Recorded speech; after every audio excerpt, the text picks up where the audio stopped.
Так, так, кереңер болсо видеоңорду күйгүзүп койдуңар, рахмат. Көптөрүңөр болсо күйгүзүп өпсүңөр, күйгүзсөңөр. Приятно болот бири бирибизди көргөнү. Да, силерге деле приятно да мени көргөнүчү. Кара коробка болуп сүйлөгөндөн көрө. Саламатсызбы агай? Мен Давайте. бирок сизди коеюн. Так.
Так, саламатсыздар, урматтуу катышуучулар.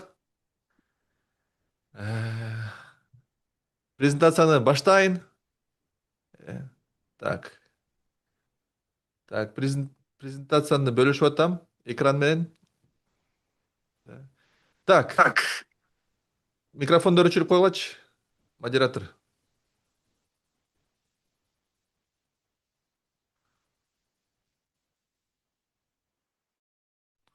Так. Эгер суроолоруңуз болсо, пожалуйста, любой моментте жазыңыздар. Биздин команда жооп берет. Эмесе презентацияны баштайын. Урматтуу катышуучулар, мен 2015 жылдан бери программист болуп иштеп келатам Америкада. Буга чейин мен программист болгон эмесмин. Профессиональный карьерамдачы. И программист болгондон кийин мен көрдүм, жашоом көп кызыктуураак болду. Эгер каста болсочу, Индияда да каста болсо, вот программисттер эң жакшы каста сыяктуу да. Программист эместер да как эң төмөнкү каста сыяктуу. Мага аябай жакты программист болгончу. Мен аябай катуу ошондой окуп баштадым. Программирование 2005 жылдан баштап. И мен катуу тез үйрөнгөнүм үчүн мага Salesforce компания вот медаль берди даже. Аябай жакшы медаль берди. Анан ошо менде Salesforce конференцияларга катыштым. Э, Бул боюнча биринчи жолу Salesforce IT конференцияга катышкам. Аябай таң калдым. Кандай жакшы экен IT конференциялар. Мен бурун башка конференцияларга катышкам, бирок аякта аябай баары тең экономный, минимальный да.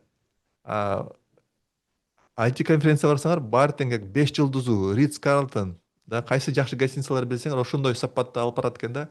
Ойлодум, мен жакшы тармакта жүрөт экенмин. Мени аябай баалашат экен. Анан мен иштеген компаниядагы мени тренингтерге жөнөткөн $5000 үнөмдөбөйчү тренингтерге жөнөткөн. Анан эң жакшы компьютер сатып берди. MacBook Pro 2,5 миң, там $3000 үнөмдөбөйт да. Ошондо билдим IT тармак жакшы экен депчи. Анан ошондо аябай бактылуу болуп, аябай тез үйрөнүп, бир аздан кийин вот тез компанияларда өстүм. Америкада алтынкы IT компанияларда иштедим, Deloitte, Accenture, General Dynamics, Cognac. Анан Америкада көп мамлекеттик ишканаларда, министрликтерде проекттерди кылдым, жетектедим. Анан мен ошо ITге аябай мотивация алдым да.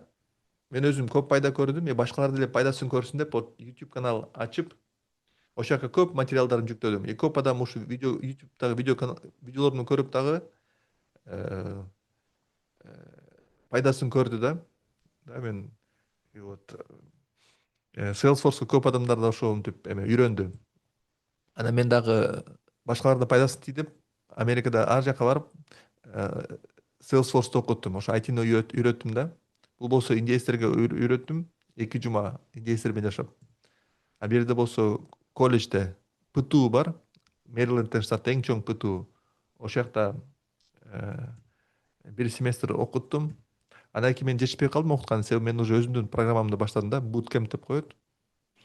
4 айлык программа 0дон программистке чейин окуткан программа болду да.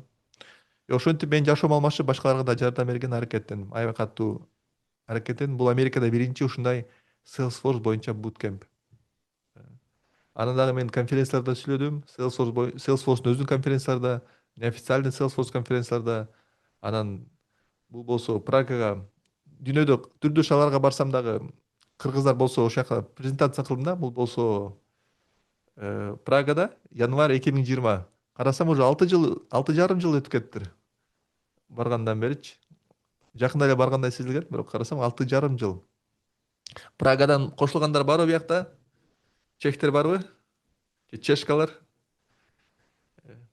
Чехияда мурун мен барганда, чехтер мен эң биринчи кыргыздардын болуп барганда Чехиягачы. Азыр болсо кыргыздар аябай көп экен Чехияда. Ошо көп кыргыздарды айтиге үйрөттүм Чехияда. Менин окуучуларым Чехияда алдыңкы IT компанияларда иштейт. Ошо презентациядан беричи. Андан кийин мен Чикагодо да презентация кылдым. Февраль 2020-жылы Чикагодо кыргыздар биринчи жолу IT конференция уюштурган, 300 адам келген. Ошо мен биринчи спикер болгом. Көп адамдарга ушул презентациям аябай жаккан, мотивация алган. Кыргызка Америкаден бир блогер бар го, билесиңерби? Эльнура Осмоналиева. Ошол жактан тартып YouTube'на чыгарып койгон да. Анан ошол видеону көп адам көргөн. Ошо аябай ыраазымын дайыма ошо Эльнурага ошо тажабай 30 мүнөт телефонун кармап сону тартып берген да. Анан Москвага да барып презентация кылгам. Көп адамга презентация кылгам Москвада. Аябай жаккан Москва. Москвага баратканда ойлогом, не болгон шаар, расисттер, нацисттер көп окшойт депчи. Бул американский пропаганданын таасири да. А Москвага барсам вообще идеальный шаар экен. Мага эң көп жаккан шаар дүйнөдө Москва болуп калды. Андан кийин балдарга окуттум, сразу жумушка кирип кетти да. 1 ай, 2 айда эле кирип кетти. Россияда алдыңкы IT компанияларгачы. Андан кийин кайра барайын деп аткам уже февральда 2022-жылычы. Уже билет болгон, гостиница болгон. Барайын деп атсам, согуш башталып кетип, уже баардык IT компаниялар кетип калды. Ошол үчүн Россияга өкүнүчтүү. Анан жакында эле мен Кореяга бардым. Мага да Корея аябай жагат. IT борбор дүйнөдө. Да, AIдын дагы көп маанилүү функциялары Кореядан чыгат. Вот. Сонун презентация болду. Билбейм канча 40 адам келди окшойт. Кореядан киргендер барбы биякта? Кореяда өтө жакшы, өтө кубанычтамын. Көп кыргыздар бар экен. Билесиңер канча кыргыз бар экен Кореяда? Сурасам, 50 000 кыргыз бар экен Кореяда. Аябай көп экен, мен билген эмесмин. Ошо анан эми болсо анан көп билгендерди биз Udemy'ге жүктөдүк. Udemy'де аябай жакшы курстар бар, $10. Кимиңер болсо IT же бир нерсе үйрөнөм деп атсаңар, Udemy'ден аябай көп билим алсаңар болот $10. Да, бул дүйнөдөгү эң чоң репозиторий курстар боюнча. Мен өзүм көп билим алдым. Salesforce боюнча үйрөнүп аткан кезде көп билимди ошол жактан алдым. Ошо. Так что IT тармакта 11 жылдан бери жүрөм. Мага IT пайдасын аябай көп көрдүм. Башкалар деле пайдасын көрсүн деп мен ошо көп окутуп келатам, билимди таркатып келатам. Азыр болсо мен көрүп атам, AI деле ушундай пайдасын берет. Да, өтө маанилүү роль ойнойт AI. Да, вот мен Salesforce'ду окуп баштаганда Salesforce ушундай популярдуу эмес болчу. Эч ким билчү эмес Salesforce эмне экенчи. Мен ошону үйрөнүп, анан популярдуу болуп кетти аябайчы. Да, кыргыздардын арасында, мигранттар арасында Salesforce деп азыр көп адам билип калды. Көп кыргыздар Salesforce адис болуп иштеп жүрөт. AI азыр эң баштапкы этапта да, эң жаш этапта. Да. И менде мурун кем Salesforce башында кезде үйрөнүп кетсе, ошолор тез жумушка орношуп кетти да. Тез орношуп кетти.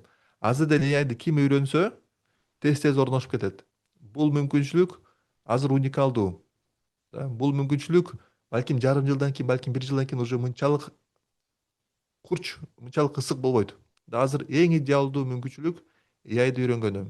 Ошол үчүн биздин окуучуларыбыз, да, 2 жумалык бизде курс бар. Ошол үчүн биздин окуучуларыбыз 2 жуманын ичинде окутуу эле проекттерди таап атат. Жакында силерди ошолор менен тааныштырам.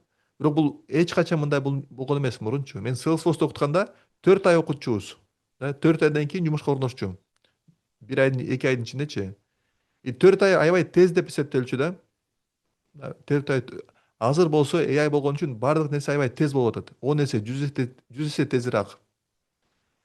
10 эсе, 100 эсе тезирээк, да. Ошол үчүн бул аябай жаңы технология болгон үчүн ушундай пайдасын тез көрө алат. Силер деле AI үйрөнсөңөр, пайдасын тез көрөсүңөр, да. Буга чейин биз вебинар кылып келдик. Бул вебинарлар vibe coding боюнча болгон. Бүгүнкү тема болсо vibe design. Vibe design вообще жаңы тема. Вообще жаңы тема, да. И ошол vibe design боюнча эң кызыктуу программаны көрсөтүп келип атат. Аты Google Stitch. Google Stitch. Да, биздин окуучуларга бул жөнүндө кыскача презентация кылгам. Так что биздин окуучуларга бүгүн болсо тереңирээк болот. Силер калганыңар болсо сразу тереңин көрөсүңөр, да. Так что күн коюп көрөлү.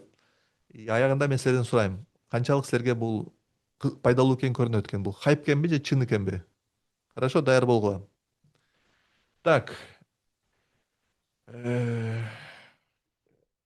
Vibe Google Stitch жакында эле чыкты, мына 18 мартта, апрель, май, июнь. 4 ай мурун чыкты. Vibe Design деген, Vibe Design деп жарыялады. Google чыгарды муну. Аябай кызык жери, Figma деген компания болгон да, мурун дизайн боюнча лидер, да. Google Stitch чыгаар менен Figma'nын акциясы 12% түшүп кетти. Дароо эле 2 күн ичинде. Figma болсо там чоң миллиард компания да, акциясы торговля кылат да, фондовый биржадачы. Алардын акциясы 12% түшүп кетти. Кечээ мен Cloud Design көрсөттүм го. Cloud Design'да чыкканда Figma'нын акциясы түшкөндө, эсиңерде канча процент түшкөн? Кажется, 5% түшкөн, да. А Cloud Design Google Stitch чыкса 12% түшүп кетти, да. Бул эски компаниялар баары тең азыр кыйналып атат. AI келип көп фирмаларды азыр кетирип атат да. Мурун дизайнер болуш керек болсо, мурун атайын бир нерселер үйрөнүш керек болсо, азыр уже AI өзү эле кылып коет. Уже дизайнердин пайдасы мурдадай керек эмес. Аналитиктер буну байкап, ошол үчүн акциясы түшүп кетти да Figma'нын. Figma'ны колдонгондор барбы биякта? Figma аябай жакшы программа, эң оңой деп эсептелет. Буга чейин эң оңой деп эсептелген. Аябай ыңгайлуу болгон да. Adobe Photoshop, башка программалар салыштырмалуу, да. Баары тең жакшы көрчү Figma'ны, да. Элиза жооп берип атат. Figma аябай жакшы деп эсептелчү да. Бирок AI келгенден бери уже адамдар анчалык баалабай калды да, себеби көрдү да уже. Ал уже эски заман. Да. И мына акциясында көрсөңөр болот, Figma'нын акциясы. Мына биякта канча $120 болчу акциянын баасы, азыр уже мына $30 түшүп болуп калды, да. Уже эски компаниялар, мурдагы дизайн кылган компаниялар уже баалуу эмес. Уже алардын ордуну Vibe Design кылат. Vibe Design, да. Так что дизайн эмне үчүн маанилүү? Дизайн эмне үчүн маанилүү?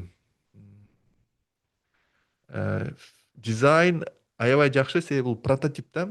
Прототип кылса болот, машина курулганда сразу эле машинаны курушпайт да. Тесланы сразу куруп салбайт. Да, биринчи прототип кылат. Мынтип тартат да, формасы кандай болот, дөңгөлөгү кандай болот, жакшыбы деп ушундай прототип кылат. Билесиңер да, сразу эле машина курулбайт. И ушул дизайн инструменттер, AI дизайн инструменттер аябай жакшы, аябай ыңгайлуу прототип жасаганым. Биз силер менен азыр жакында прототип жасайбыз. Давайте сценарийден баштайлы. Кантип пайдасын көрсө болот?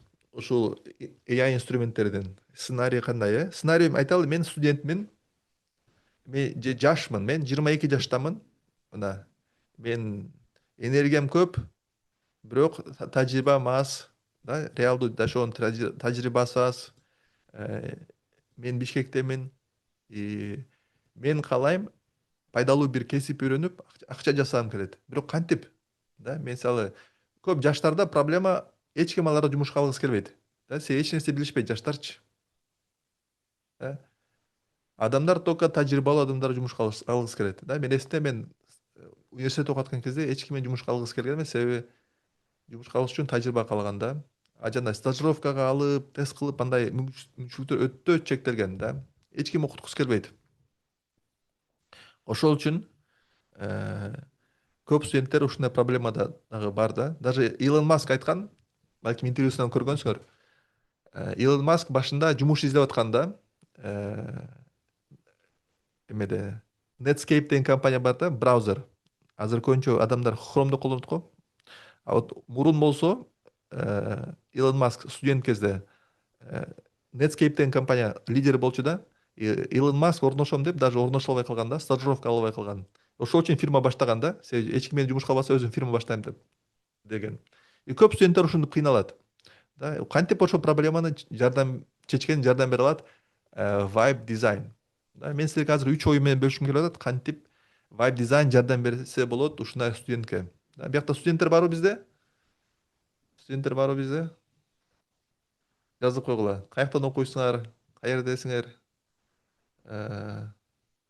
Так. Так что эмне кылса болот? Да, Vibe инструменттер менен. Эң оңою эмнеден баштаса болот? Любой эле вебсайтты алып, силерге жардам берсе болот редизайн кылганы, да, апгрейд кылганы, 10 эсе жакшыртканы. Так, мен силерге азыр көрсөтөм мисалды. Google Stitch'ке барабыз. Google Stitch ушинтип көрүнөт. ChatGPT сыяктуу, да, же Gemini сыяктуу, Grok сыяктуу. Google Stitch'те дагы бета деп турат. Бета деген билебиз баары эмне экенчи, да? Бета деген бул тестирующий деген билесизчи. Так что биякта еще кемчиликтер бар, бул еще тест кылып атат да, настройка кылып атат. Так что биякта бир проблемалар болуп калса, кечиримдүү болуш керекпиз. Да, билесиңерби, ChatGPT чыкканда башында мындай глюктар көп болчу да, загрузать этчү, жооп берүүчү эмес. Так что любой жакшы нерсе биякта эмне сабак алса болот. Любой нерсе идеалдуу эмес, бирок башташ керек. Силер деле vibe coding эмне үйрөнсөңөр, башында каталар кетет. Да?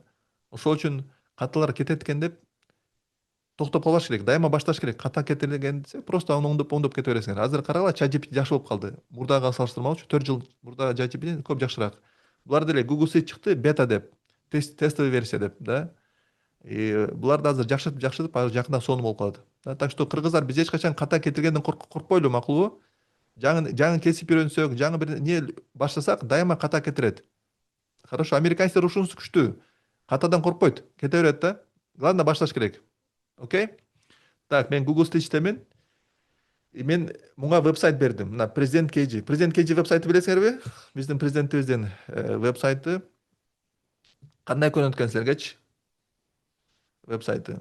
Айталы, бул вебсайт, мен ойлойм, буга көп инвестиция кылган депчи, президенттин командасы да. Себеби президент да Кыргызстандагы эң маанилүү адам, эң жакшы сайт болуш керек да. Бирок айталы, биз муну жакшырткыбыз келип атат да. Мисалы, мен көрүм келет да, ким премьер-министр ким экен, министрлер ким экенчи, бияктан таппайсың. Да, түшүнүксүз. Мисалы издесең таппайсың каяктан. Мен Адылбек Касымбаев премьер-министр, же кабинет төрагасы. Мына биякта жок андай эмес секциячы, да. Түшүнүксүз, информация көп, бирок түшүнүксүз да. Башаламан. Да, так что биз ойлонобуз, азыр давайте президентке сунуштайбыз вебсайтты жакшыртканы. Биз Google Stitch'ке барсак болот. Президенттин вебсайтын жасай бердик, айтабыз improve this website дейбиз, бияктан, кстати, тандап коюш керек, веб депчи, Google Search телефонный приложение же веб-сайт жасаса болот.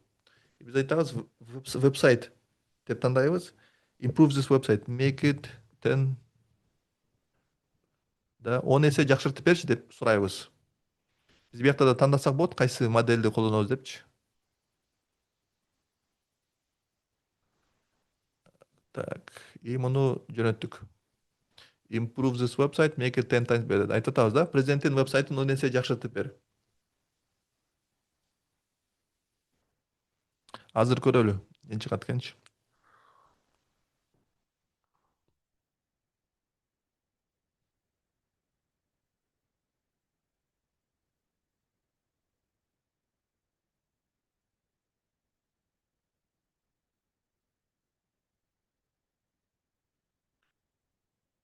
Google Stitch бекер деген суроону көрдүм. Google Stitch кажется бекер аз маз колдонгону да, анан кийин акча сурайт. Менде платный версия да Google'дынчы. Ошол үчүн мен айта албайм. Мен бесплатный версиясын колдонуп көргөн эмесмин да. Бирок сатып алгыла. Силер Gemini сатып алсаңар ичинен кирет да. Gemini болгону канча? $5-6 айына. Тартып атат веб-сайтты, карасаңар. Веб-сайтты кирип азыр анализдеп атат да. Тартып атат.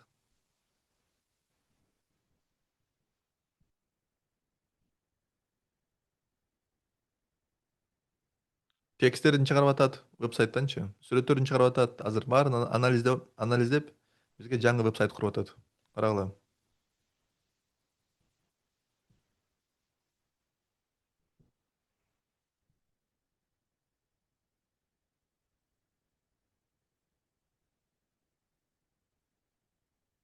Көрүп атасыңарбы, Прям иштеп атканынчы.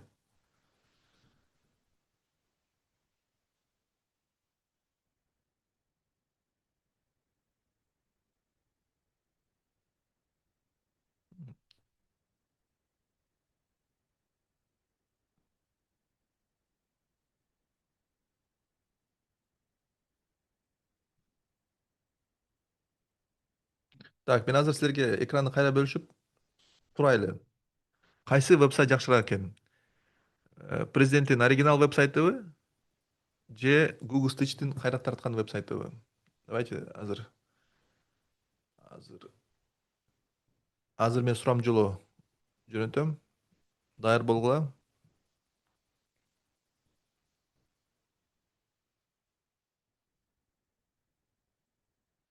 Кыскача биз силерге айтып көрсөтүп коеюн, бул веб-сайттын айырмачылыгы. Мына биякта болсо сразу коюп койду: президент, окуялар, конституция, Кыргызстан, комиссиялар, администрация.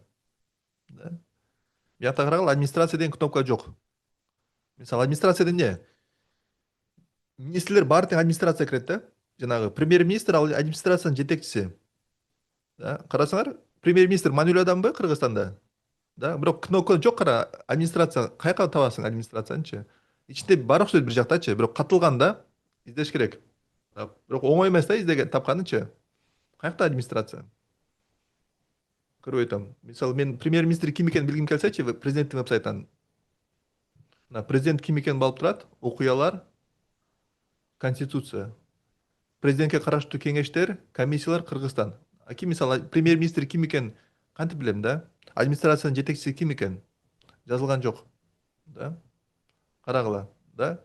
А бул Google Search акылдуу. Бул билет. Бул маанилүү информация экен, сразу үстүнө жазып койду. Көрдүңөрбү?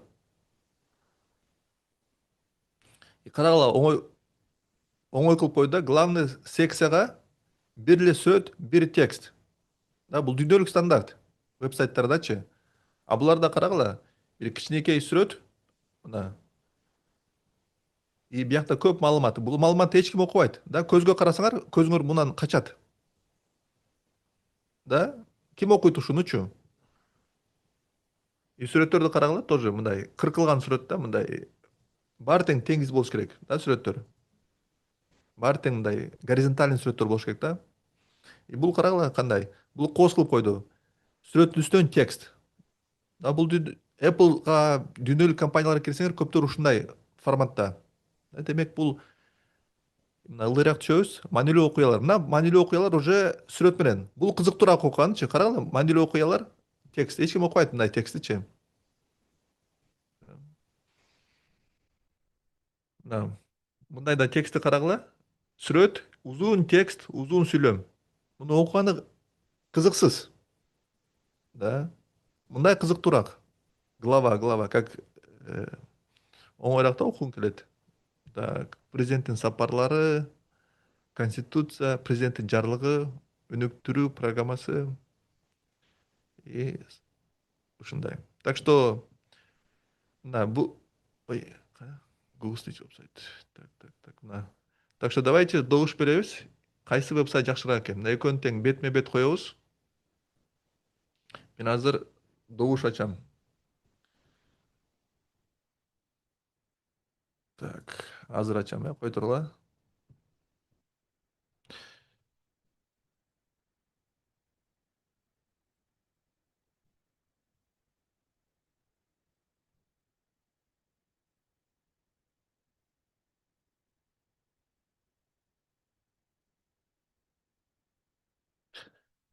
Так.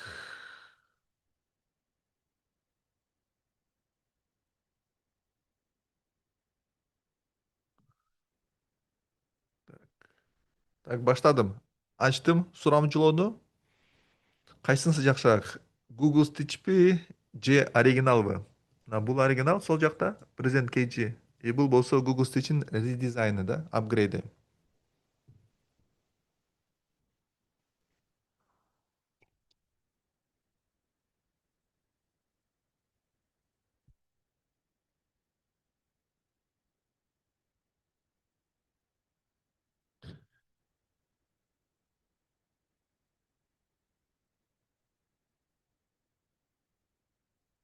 Так, рахмат добуш бергендерге. Мына 54%-ңер добуш бериңер. Келгиле, давайте 80%-ке добуш бергенде мен уландайм. Улантам. Давайте. 60% болду. Давайте. Катышкыла.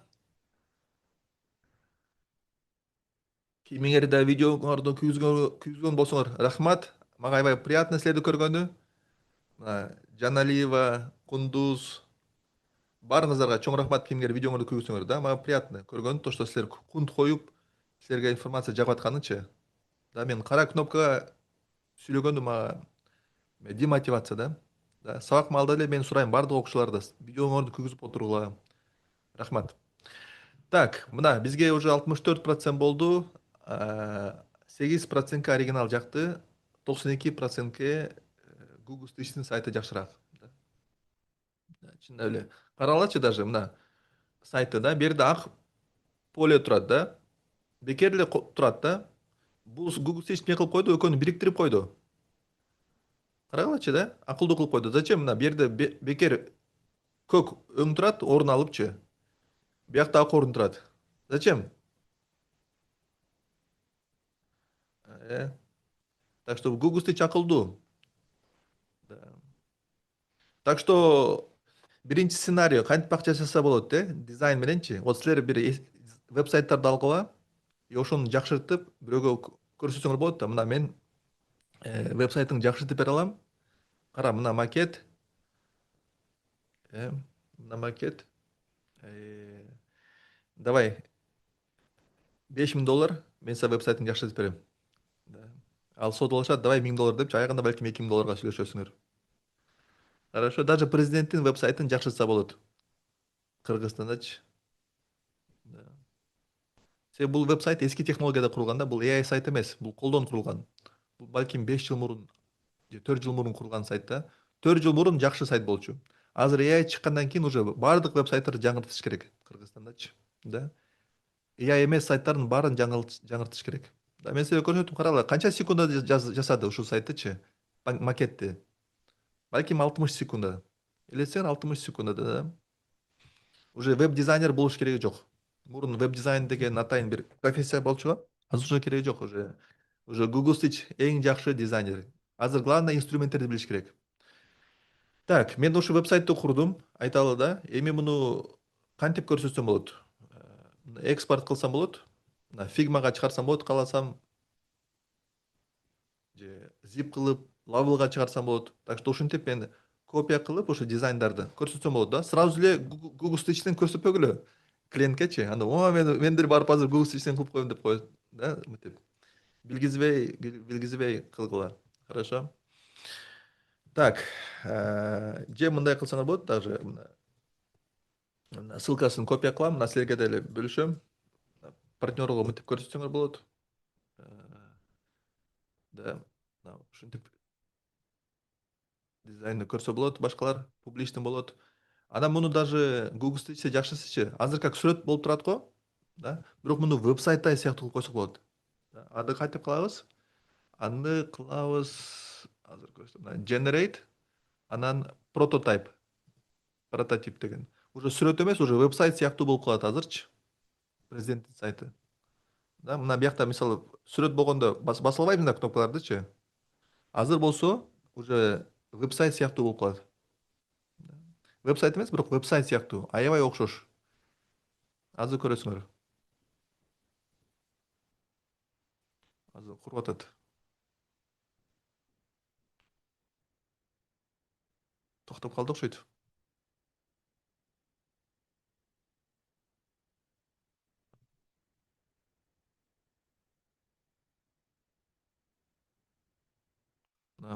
Куруп атып токтоп калды. Так что бул проблемалар бар да, азматчы. Бул жаңы технология да. Главное паника болбош керекпиз. Просто кайра сурайбыз, кайра жасап бер деп, макулбу? Бул жаңы технология, бул бета.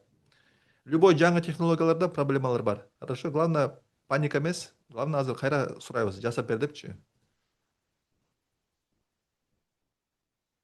Муну өчүрөм.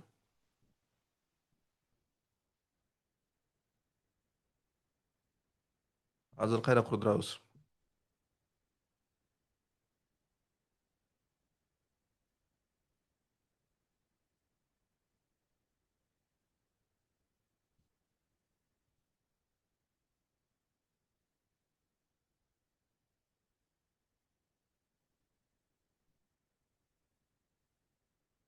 Да, курулуп калды, э?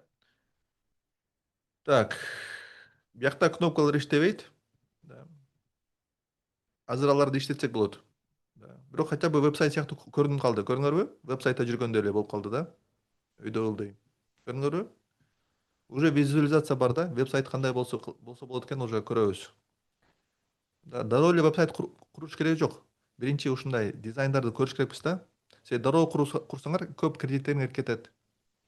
Да, лучше биринчи мынтип дизайн карап деп ойлонуп кылалы, э? Так, биякта кнопкалар иштебейт. Давайте ошо кнопкаларды иштетебиз. Кантип кылабыз? Мына Add Screen деген кнопканы басабыз. Так.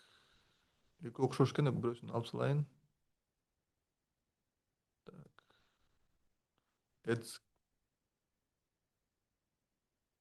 Так, жаңы экран кошолу. Так. Биз жаңы баракчаларын куруш керек экенбиз. Так, мына биринчи главный баракчасын курду. Эми башка баракчаларын да куралы. Э, Так, эмне баракчадан бияка кошолу. Так. Бияктан мисалы Кыргызстан деген баракчаны кошолу, э? Кыргызстан баракчасын алам, ссылкасын. Анан буга берем да.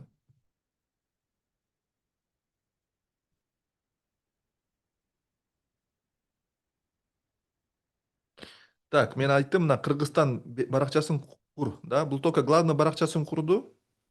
Давайте калганын дагы курсун. Кандай куруп атабы? Баштадыбы?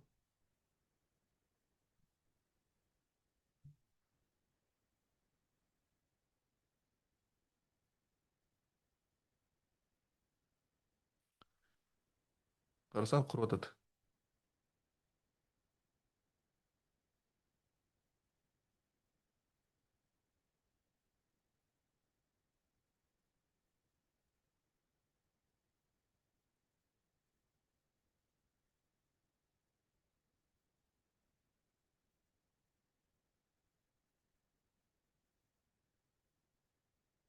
карасаң куруп атат. Адам эч качан мындай тез кура албайт. Көрдүңөрбү? AI дайыма жеңет. Себеби AI 100 эсе тезирээк курат. Даже 1000 эсе го карасаңар, даже көз жетишпей атат ушунчалык тез караганынчы. Куруп салды. Кыргызстан деген баракчаны карагыла. Бул кантип кылды? Салыштыралы. Давайте салыштырабыз. Кыргыз Республикасы деп. Бул баракчаны Google'дун баракчасын карайлы.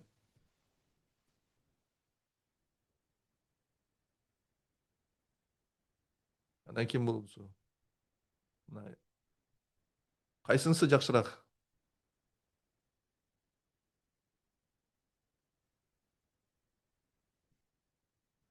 Давайте кайра добуш беребиз. Так, азыр кой тургула. Добуш беребиз. Кайсынысы жакшыраак?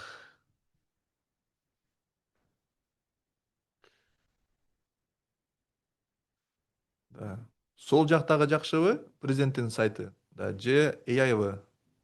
Кыргыз карагыла. Мына бул президенттин сайтынан Кыргыз Республика. Ой, жабылып кетти. А бул AI. Да,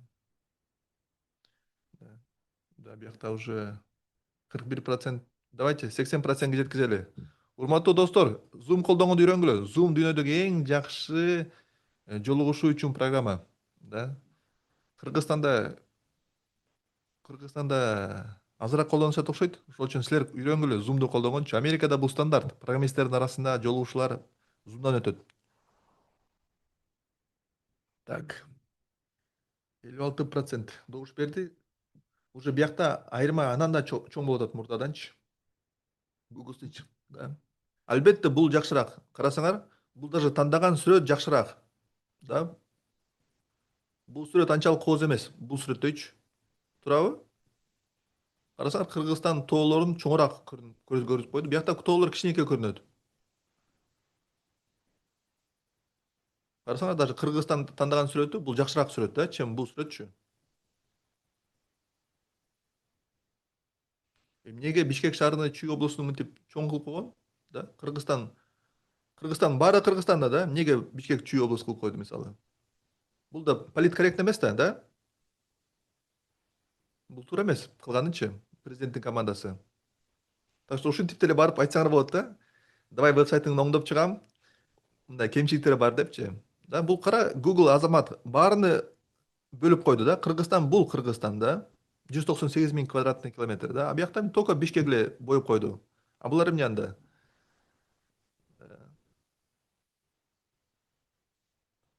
Да, мамлекеттик символдор. Мына туп-туура. Мына герб, ту, гимн. Аябай оңой кылып койду. Мамлекеттик символдор депчи. Биякта барбы? Мамлекеттик символдор деген. Жок экен биякта. Карасаңар, президенттин администрациясы өзү нормальный маалыматты бербейт экен да. А бирок Google AI ошону билип жасап койду. Көрдүңөрбү? Ошол үчүн бул сайт 100%, 1000% жакшыраак. Рахи Мурас, Манас эпосу жана маданият. Манас дейбиз, карагыла. Булар Google билет, Манасты коюш керек экенчи. Булар даже Манасчы окшойт. Кандай Манас дегени? Манас. Манас жок биякта даже. А мына бияктан издеш керек экен. Издеш керек экен да. Булар издебей эле сразу главный страничка кылып койду. Так что акылдуураак булчу. Да, AI аябай акылдуу.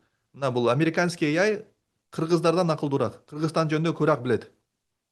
Да. Ошол үчүн баарыбыз AIды колдонуш керекпиз. Ким AIды колдонсо ошо акылдуу. Да. Так, так. А мына мамлекеттик символдор деген үчүн биякты басыш керек экен да. Оңой эмес да баарычы. Бул оңойраак да. Ылдый түшүң сразу символдор. Эң маанилүү 3 символ Кыргызстанда да. Герб, ту, гимн. Так что мына жанагындай кнопкаларды атайын кошкон жок, карасаңар. Бул кнопкалар. Себеби бул кнопкаларды эч ким байкабайт да. Да. Так. Так, эми болсо давайте add screen. Мына Мен жанагы Кыргызстан дегенди жасадык го жаңы элечи. Да эми ушуну байлап койдук. Мына эми буну бассак Кыргызстанга өттү. Да, эми көрөбүз веб-сайт. Сонун болуп калдыбы?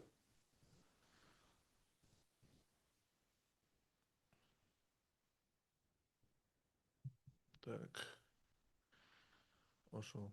Так что мына кайра президентке бассам, башка бетине барат. Кыргызстан тияка. Так что президент. Так что мына Google Stitch аябай акылдуу, өтө күчтүү. Силер аябай жакшы ушундай макеттерди, веб-сайттарды курсаңар болот. Да.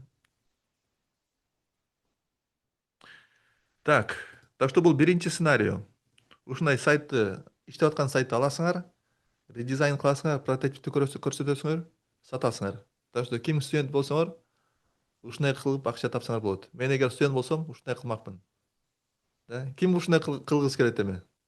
Иде ушундай кыялдангандар барбы? Духу барлар барбы? Президентке барып, веб-сайттың жакшы жаңыртып берем деген. Да. Давайте. Аракет кылгыла. Макулбу? Биринчилик клиент ада болбаса, экинчи, үчүнчү, онунчу, балким 50-нчү адам алат. Главное алат. Макул, главное сдавать этпеш керек. Джек Ма, Кытайдагы эң бай киши айтат го, даже Кытайда Макдональдс ачылганда, Макдональдска 20 адамды жумушка алган да, бир адамды албай койгон. Ошо Джек Маны албай койгон да. Бирок Джек Ма эч качан сдавать этпеген эмес. 10 жолу, 20 жолу тапшырып, акыры аны алышты жумушкачы. Силер деле клиенттери дароо эле албаса, башкалардын аракет кылып алат силерденчи. Хорошо? Эч качан сдавать этпеш керек. Бул суперсила. Ким сдавать этпес, ошол жеңет. Так, мен так что биринчи сценарийни көрсөттүм силергечи. Эң оңой сценарий бул уже иштеп аткан веб-сайтты жаңылатуу. Да, любой веб-сайтты жаңылатса болот, жакшыртса болот. Даже президенттин веб-сайты. Элестеңер, даже мэрия, область, район деңгээлде кандай аякта вообще кандай деңгээлде экенчи? Да, аякта эгер президенттин командасы ушундай веб-сайт куруп атса, район, область, шаар деңгээлде кандай экенчи? Да. Так что мүмкүнчүлүктөр көп, урматтуу достор. Экинчи мүмкүнчүлүк кандай экенчи? Айталы жаңы веб-сайт куруп атабыз. Ошо жана редизайн эмес, жаңы веб-сайт. И мен айтайын акча жасадым, веб-сайтты редизайн кылып, там акча топтодум да. Так, азыр экранды башкача бөлүшөйүн, чтобы силерге чоңураак көрүнүш үчүн. Так, мына. Так. э, так что мен жаңы веб-сайт кургум келип атат. Бир клиент айтып атат, мен бизнес баштап атам. Мага веб-сайт куруп берчи дейт. Анда кайра Google Stitch'ке барабыз. И бияка айтабыз да. Мага эң жакшы веб-сайт куруп бер Бишкектин ичинде барбершоп үчүн, бул мен премиальный барбершоп ачып атам да. И вот барбершоп үчүн мага премиальный веб-сайт керек. Да? И биякта тандайбыз, карап, веб деп тандайбыз и команданы жөнөтөбүз.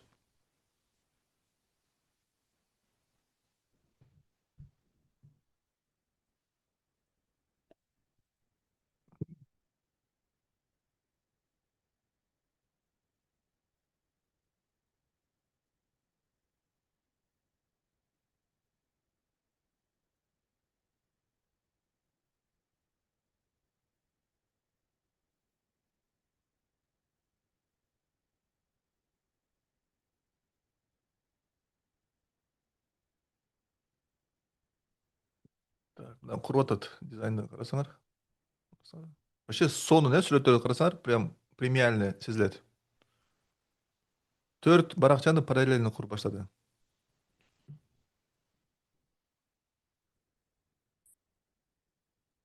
Карасаңар, 4-өнү бир маалда курат.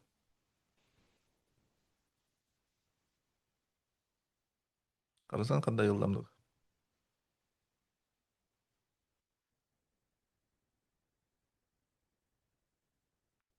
Фантастика, карасаң бирөөсүн алалы. Карасаңар кандай ылдамдык,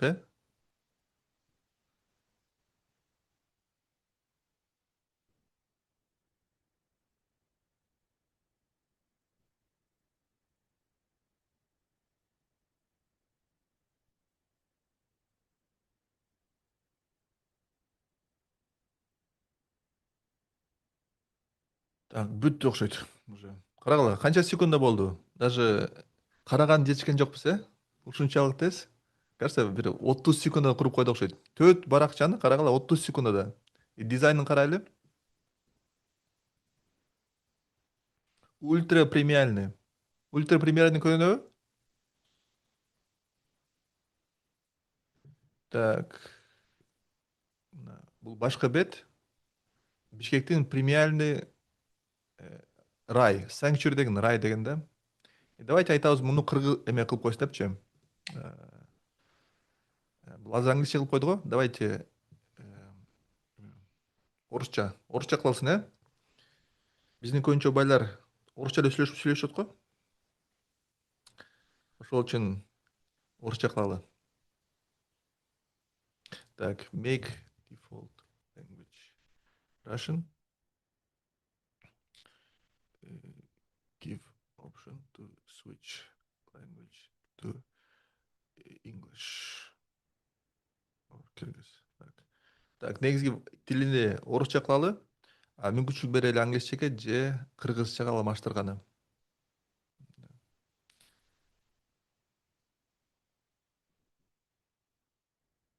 Азыр ушунун баары орусчага алмашат.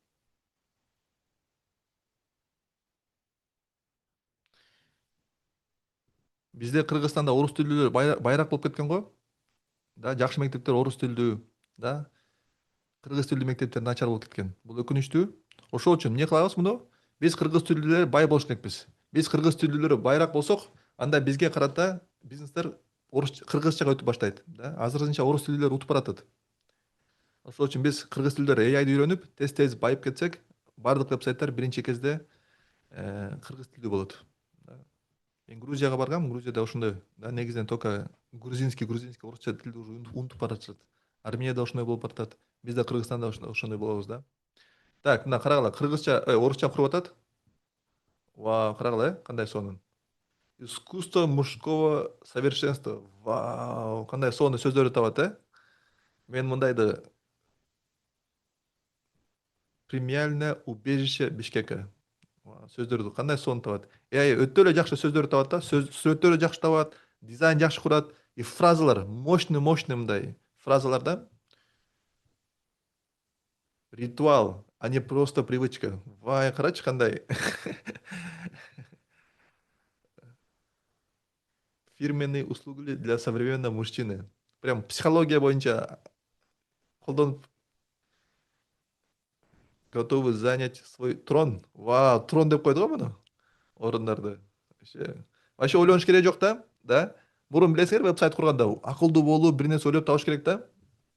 Там журналисттерди, бир копирайтерлерди, бир нерселерди чакырыпчы, котормочуларды колдонуп, там дизайнер, көп команда керек да. Аябай кыйын, татаал процесс. Эгер вебсайт кургандан мурун болсо, билесиңер. Азыр AI эле кылып койду баарынчы. На. Мен жөн эле канча 3 сөз койдум да. Премиальный барбершоп Бишкекте депчи. 4 сөз кылсам, ушул 4 сөзүнөн ушунчалык сайт куруп койдум. Так, так что клиентке ушуну көрсөтөбүз. Мына мен жана айттым го, главное орусча болсун, андан кийин опция болсун англисчеге, кыргызчага которгон. Ошону кылып койду. И давайте мында прототип кылалы. Прототип кантип кылабыз? Мына кнопканы басабыз.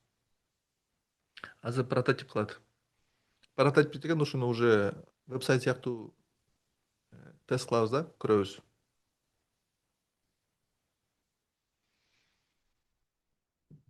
Уже кнопкалар иштейт да. Жана сүрөт эмес, узун сүрөт эмес, уже реалдуу вебсайтта. Так, ылдый түшсөк болот. Жакшы көрүнөт, Так. Кнопкалар иштейт. Уже вебсайт эле иштейт. Так. Давайте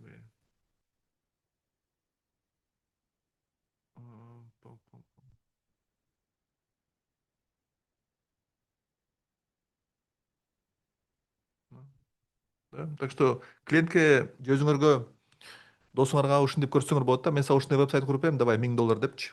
да. Давай. Идея жакты, трон сөздөрү баары жакты, сүрөттөр жакты. Анан vibe кодерге берсеңер куруп берет. Өзүңөр vibe кодинг үйрөнүп алып бизден куруп берсеңер болот. Да. Жакшы экенби бул сайт? Да. Өтө тез, өтө өтө тез. Байкадыңарбы? Ылдамдык өтө жакшы, дизайн жакшы. Бир нерсени алмаштырган кезде мына эдитти басып алмаштырып койсоңор болот да, сөздөрүнү там эмне алмаштырган кезечи. Так. Так, мен жана англисче прототипти көрдүк го, эми давайте орусчасын прототипин көрөлү. Мына муну тандайм. Generate prototype. Орус тилдүү сайттын прототипин куруп атат.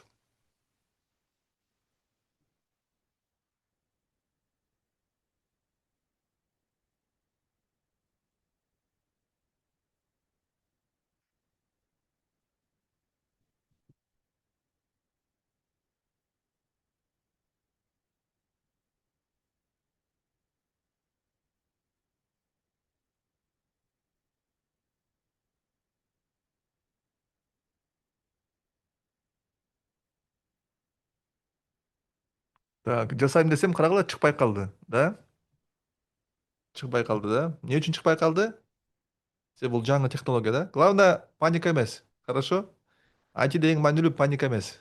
Иштебей калды, биз кайра сурайбыз. Кайра перезагрузка кылабыз. Так, иштебей калды. Так, мундан да удалдетебиз. Э, Давай, кайра курдурабыз. Хорошо? AI инструменттерде ушундай глюктар болот. Э, Ага аябай спокойно кабыл алабыз, паника жок. Жаңы технология, мындай новичоктордун эмнеси алат, опытныйларданчы. Новичок паника болуп, менин башым иштебей атат экен, мен туура эмес басып койдум экен, тигиндей паника болуп токтоп калат да, эме парализ болуп калат. А биз опытный адамдар, силер, биздин окуучулар, алар спокойно кайра кайра кылып коет. Да, уже иштеп калды, көрдүңөрбү? Кайра курдуруп койдум. Так, бирок кнопка иштебейт да. Өйдө болду кыймылдаса болот, бирок кнопкалар иштебейт. Так что давайте кнопкалар иштетели. Add existing кылабыз. Анан кийин муну баракчаны коштук. Бул записаться деген баракчасы. Азыр муну куруп атат. Мына уже кнопкалар иштеп калды, көрүңөрбү? Уже иштегенде уже көк болуп калды да. Мына занять трон. Муну бастым. Уже иштеп калды, көрүңөрбү? Да. Так что мына дизайн кылдык, прототип кылдык. Клиентке да ушуну беришсек болот. Силерге да жөнөтүп атам, карап койгула.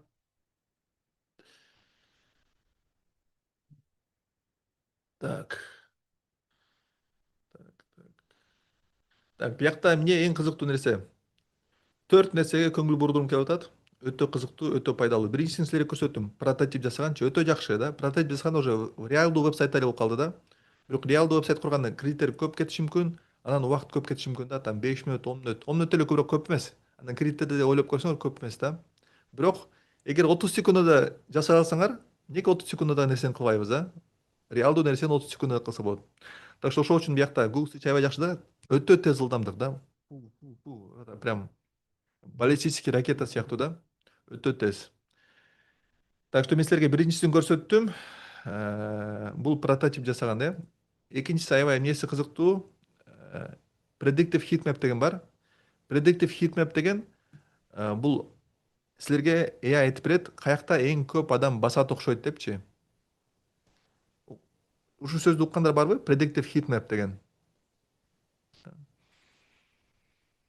Ал силерге анализдеп берет да, веб-сайтыңарда кайсы кнопкалар эң көп басылат.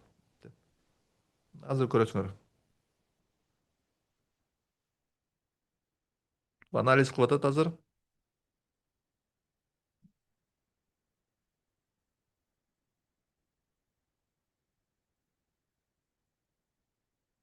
Да, мына.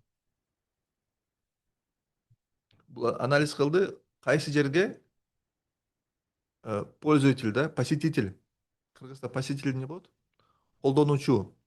Каякта эң көп, наверное, басат экен депчи. Эң көп ушул кнопка басылат, бирге, анан ушул текстти окуйт. Да? Муну азыраак. Эмне үчүн бул маалымат маанилүү деп ойлойсуңар? Эмне үчүн мага как веб-дизайнер катары маанилүү билгени кайсы кнопкалар, кайсы жерлер эң көп көңүл бурулат экенчи? Жазсаңар оюңарды чатка.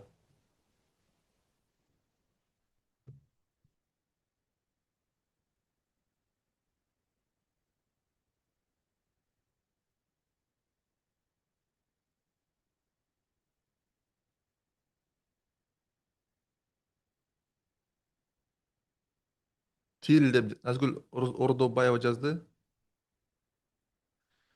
Тил. Билбейм, кандайча тил. Толураак жазсаңар сүйлөмдү. Улучшить сервис деп кыял жазды. Билиш үчүн клиентке кайсы кызыктуу экенин Калиман жазды. Бактыгүл жазды. Бактыгүл Соорбекова. Ким Бактыгүл Соорбекова? Азамат.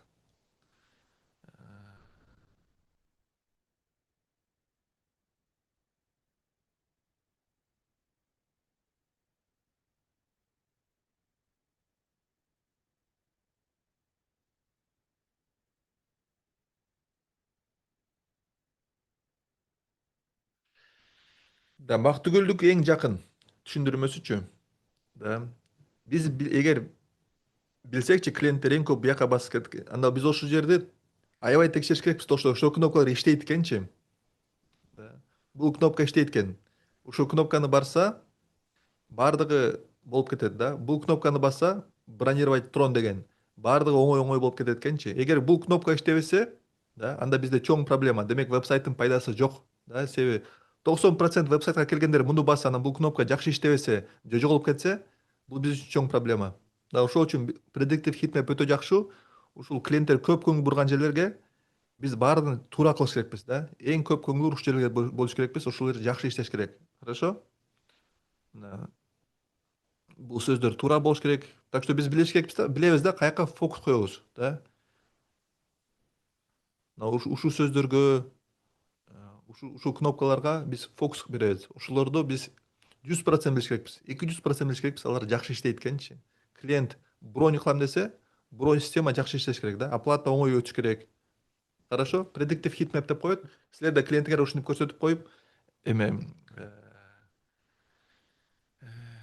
айтсаңар болот да, мен ушуларга фокус кылам депчи. Так, бул биринчиси болгон. Ой, бул экинчиси болгон. Predictive heatmap.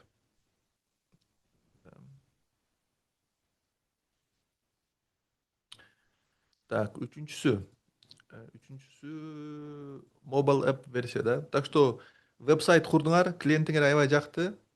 Да, вот барбершоп клиенттер айтты, о, аябай сонун веб-сайт, мага клиенттер көбүрөөк келе баштады. Орустар, там американецтер, посольство иштегендер келе баштады. Аларга давай приложение курабыз дейт. Да? Веб-сайтка өтпөй эле сразу айфонунан эле бронь кылып коет, да. Веб-сайтка кирип эле телефондон бронь кылып коет. Биз анда эмне кылсак болот? Веб-сайтты телефонный приложение версиясын курсак болот, да. Веб-сайттын мобильный версиясын курсак болот. Мен мындан куруп баштады.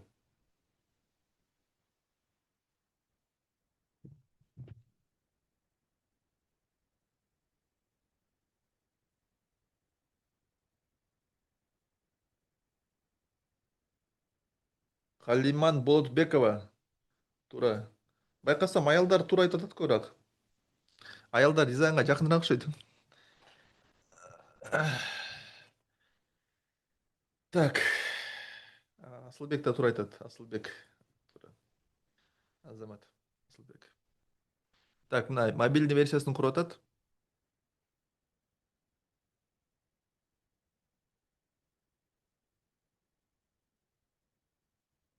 Так,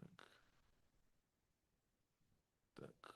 Бирөө айфондон бирөө эмне чийип атасың? Кара, зачем кызыл кылып чийип атасың азырчы? Азыр өчүрүп коеюн баардык чийгендериңчи, анан сени да чыгарып коем жолугушуудан. Зачем башкаларга ыңгайсыз кылып жүрүп атасың? Так, мына iPhone приложениеде версиясын курду.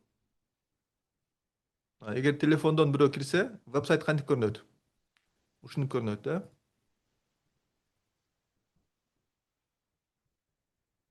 Что-то азырмаз сүрөт не то да. Жакшы көрүнбөй калат экен. Бул сүрөт жакшы көрүнөт. Булар нормально, нормально. Бул нормально, да. Бирок бердеги сүрөтү жакшы эмес. Так, эмне кылабыз?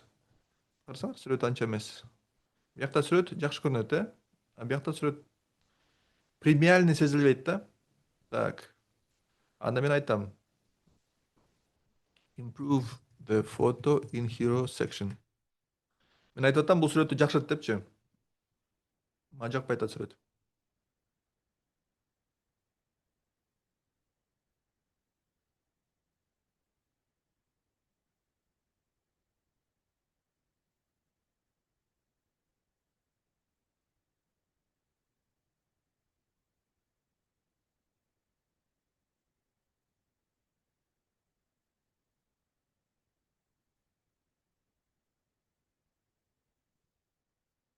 Мына карагыла, мобильный версиясында, э? Кайсы сүрөт жакшыраак? Булбу же булбу?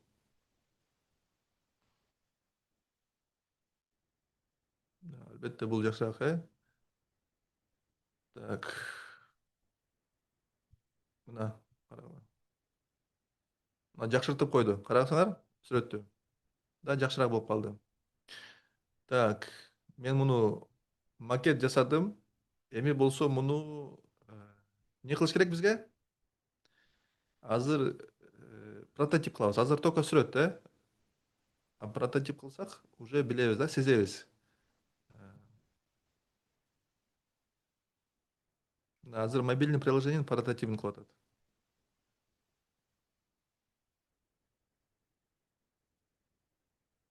Телефонду адам ушинтип колдонот да.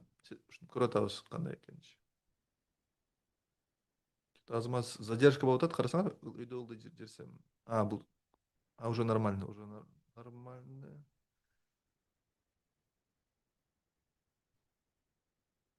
Бул сүрөт эски бул сүрөт болуп атат. Муну кайра жасасын дейм.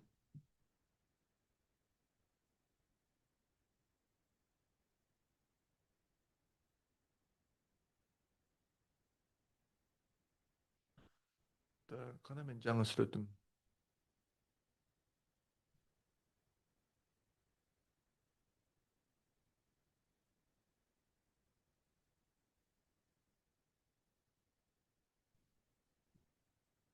Алып сол жаңы кайра жасатам мунучу. Мага бул эски сүрөт менен жасап койду да. Мен жаңы сүрөтүн издеп атам. Чөтө көрбөй атам бияктан. Кайра барайын тияка.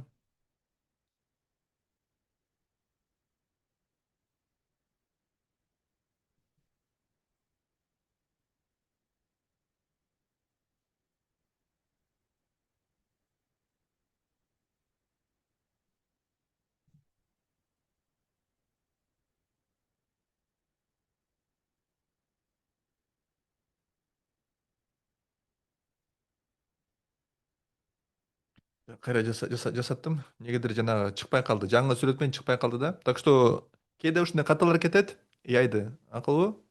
Просто кайра түшүндүрүп, кайра жасатабыз. Да. Главное паника болуш керекпиз. Хорошо, спокойствие жеңет. Ким спокойный болсо ушу жеңет. Так что азыр кайра жасатабыз. И ушул сүрөт менен мен көргүм келип атат. Мына жасап койду. Да. Давайте эми ушул сүрөт менен мага прототип керек.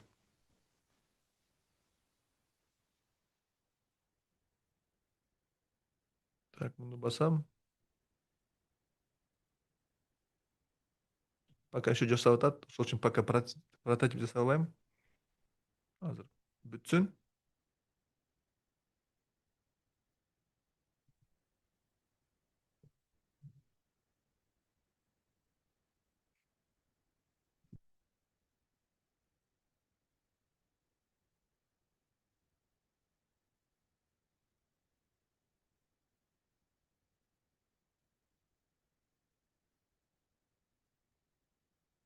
Мына генерация болуп атат.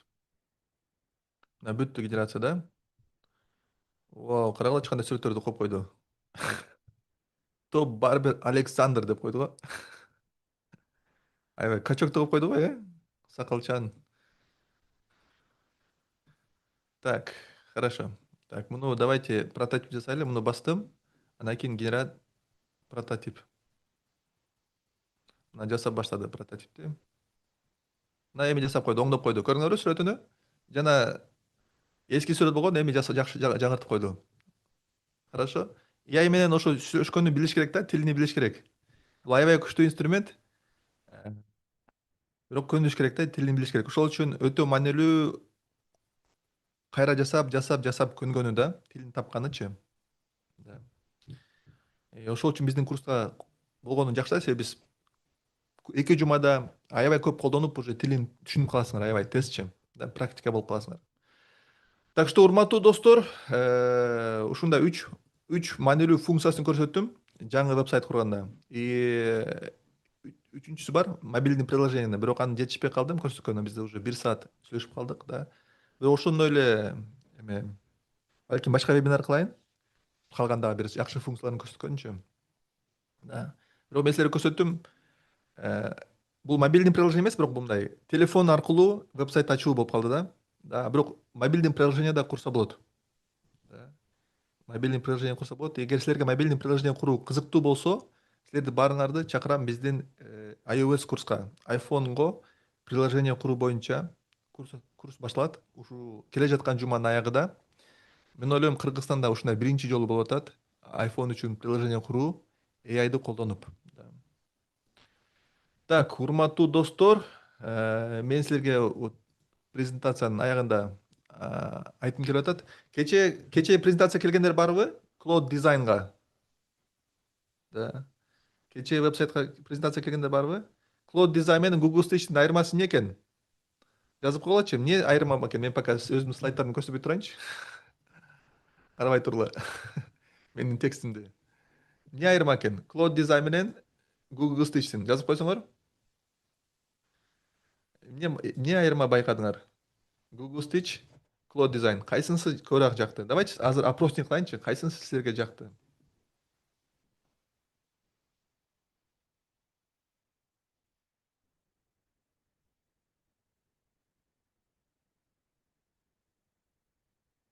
Так, азыр опрос жөнөтөм.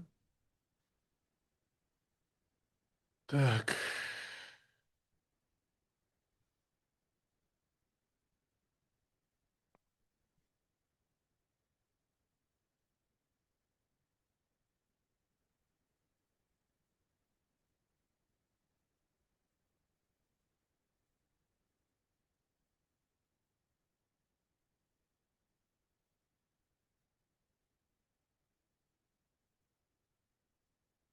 Так, сурамжылоо кетти. Урматтуу достор.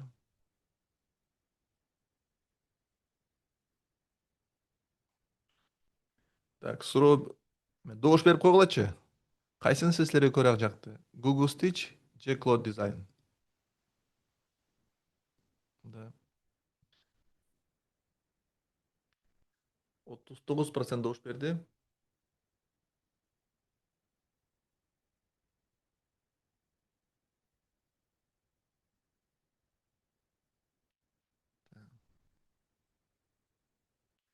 Жетимиш жети процент менен Google Stitch алдыга чыкты.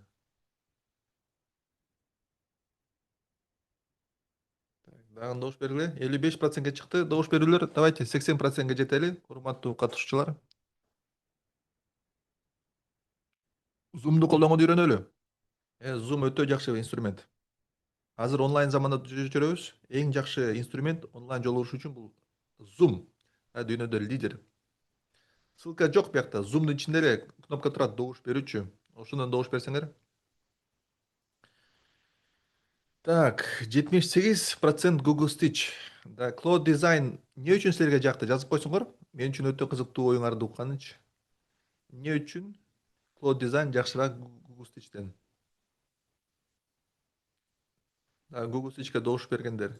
Силер Google Stitch'ке добуш бергендер Google Search'e добуш бергендер айткылам эмне үчүн Google Search жакшыраак. Да. Cloud Design'дан. Мен азыр өзүмдүн оюмду бөлүшөм. 1 мүнөттө кийин. Да, бирок мен биринчи силерден уккум келип атат.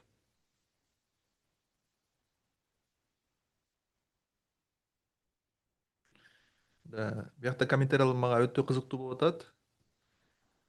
Окуганы.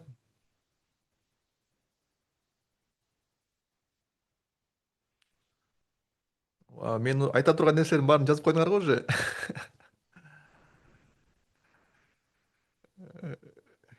Аябай жакшы. Мына баарын билесиңер уже мага. Так что мен силер айтканды эле азыр көрсөтөм, макулбу? Так, эмне үчүн мага Google Stitch'тин күчтүү жактары? Үч күчтүү жагын байкадым да. Биринчиси болсо тез экен, аябай тез. Да, вот секунда мен санаса болот да, там 10 секунда, 20 секунда тарс тарс тарс деп эле мынтип кылып коет. Экинчиси болсо оңойраак иштегенчи Google Stitch менен. Эсиңерде Cloud Design'ды запуск кылганда постоянно суроо сурайт да. Ким үчүн тигиндей мындай бир 10 суроо чыгат да. Алар суроолор жакшы суроо да, мындай точнораак результат берет да. Бирок Google Stitch андай суроолор сурабай эле сразу жасап койду да. Балки мени билет жөндөчү. Мени Google поисктен, там Gemini'дан, почтамдан, календарымдан баардыгын билет да. Мен жөнүндө сразу эле мемди окуп койду. Так что Google Stitch ошол жактан оңойраак да. Да. И Google Stitch'тин аябай чоң айырмачылыгы көп арзаныраак экен. Кечээ Claude'ду көрсөтүп атып эсиңердеби? Кредиттерим түгөнүп калды го. $100 сатып алдым кредиттердичи кечээ. Claude'то андай байкай элекмин да, кредити түгөнүп калганчы. Да. Claude аябай көп кредит жейт да. А Stitch өтө экономдуу, өтө тез, өтө оңой. Так что мага Stitch жагып атат. Да.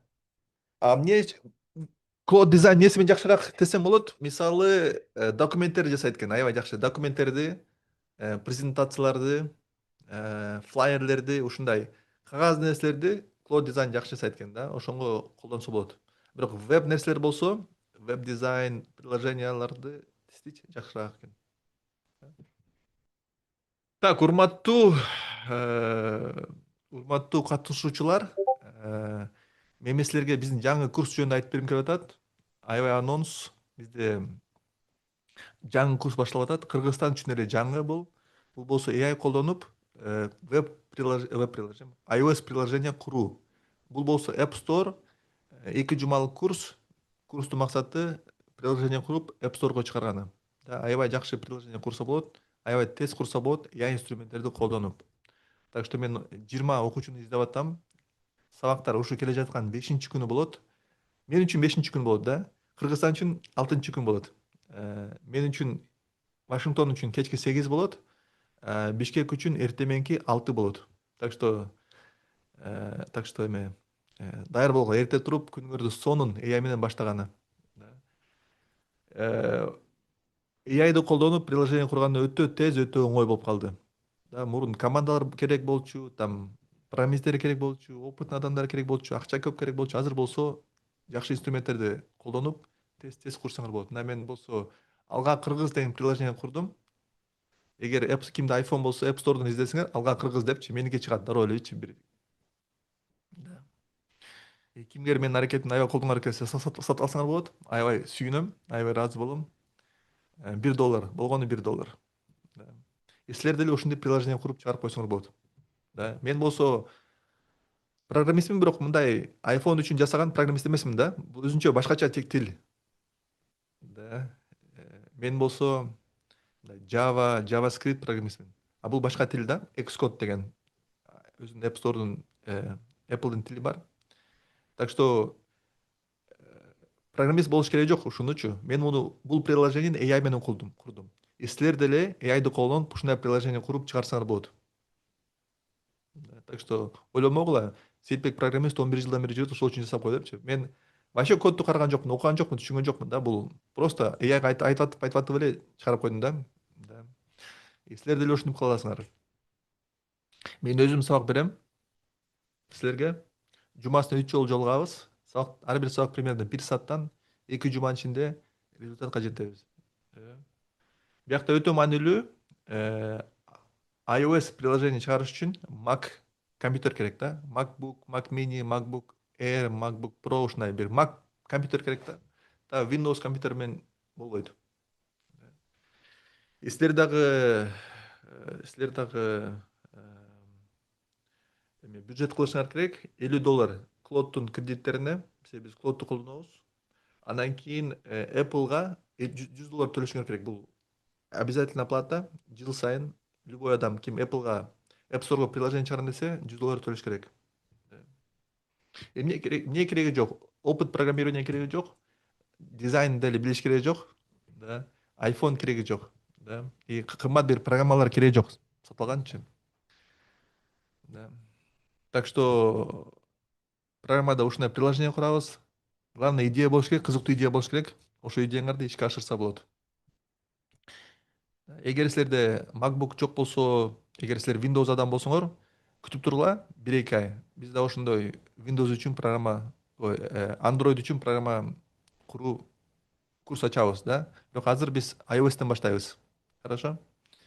Так что кимдер iOS колдонсоңор, iOS колдонгондор барбы биякта? iPhone'дору барлар барбы биякта? Так, bizde силерди колдоо үчүн сообщество бар. Биз азыр жаңы сообщество курабыз. Буга чейин биз веб приложение курган сообщество куруп аттык да. Vibe coding. Азыр болсо iOS боюнча сообщество курабыз. Да. Биринчи Кыргызстанда ушундай сообщество баштайбыз. Биздин сообществолор да ортосунан сүйлөшөт да. Веб-сайт кургандар менен iPhone приложение кургандар. Так что ушундай сообщество курабыз. Силер да ушул сообществонун мүчөсү болсоңор, түбөлүккө. Да, так что силер жөн эле 2 жумалык курста эмес, силер ошо сообществого мүчө болгону турасыңар. Да. Так что бул жөн эле курс эмес, бул сообщество. Да, любой нерседе өнүгүү үчүн сообществода мүчө болушуңар керек. Да, мен спорт залга барам. Спорт залдагы адамдар менен сообщество болгон үчүн мен көп спорт кылам, да. Да, жөн эле эгер курска кирип чыгып кетсеңер, көп маалда токтоп калат. А бизде токтобойт. Биз постоянно силердин өнүгүүңөргө, окуучуларыбыздын өнүгүүсүнө мен кызыгам. Да, ошол үчүн биз сообщество кылып атабыз. Сообщество күчөш үчүн биз мастер-класс уюштурабыз, ушул сыяктуу мастер-класстарды, да. Андан кийин биз болсо хакатон уюштурабыз, там башка иш-чараларды уюштурабыз, да. Так что биздин сообщество күчөп атат. Жакында эле бизде өткөндө хакатон өттү, сонун презентациялар болду. Хакатонубузга келген адамдар барбы? Презентациябызга келген адамдар барбы? Да, сонун презентациялар болду. Да, мен угуп атып даже мотивациялам ошолордончу. Мен ойлойм, силер деле келгиле биздин презентацияларга өтө мотивацияласыңар. Бардык презентация кылган адамдар айтиге жакын, айтиге жаңы адамдар, да. Так, бізде бүгін 3 презентация бар сілерге. Біздің окуучулардын арасынданчы. Да, вот аябай сыймыктанам ар бирөөнүн ийгилигине. Себеби алар өтө сонун проекттерди кылды. И алар өздөрү программисттер эмес да. Мисалы, биринчиси болсо Бакыт Байке. Бакыт Байке болсо имам. Мен ойлоп жүргөм, бир бизнесмен бирөө экен депчи. Себеби өтө курч сүйлөйт да, өтө жакшы нерселер кылат. А көрсө имам экен. Бизде Кыргызстанда ошондой IT имамдар бар экен.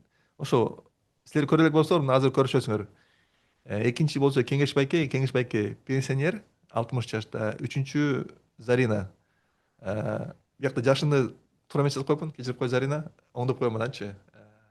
Так что биринчи биздин презентатор өз жөнүндө айтып берет, бул Бакыт Байке. Бакыт Байке микрофонуңузду ачсаңыз. Сейітбек мырза, саламатсызбы? Саламатсыз Бакыт Байке. Өзүңүз жөнүндө айтып берсеңиз, Бакыт Байке. Саламатсыздарбы? Сейітбек мырза, саламатсызбы? Урматтуу катышуучулар, сиздерди баарыңыздарга чоң салам, Жалал Абад шаарынан. Менин атым Бакыт, фамилиям Гаипов. Мен 51 жаштамын.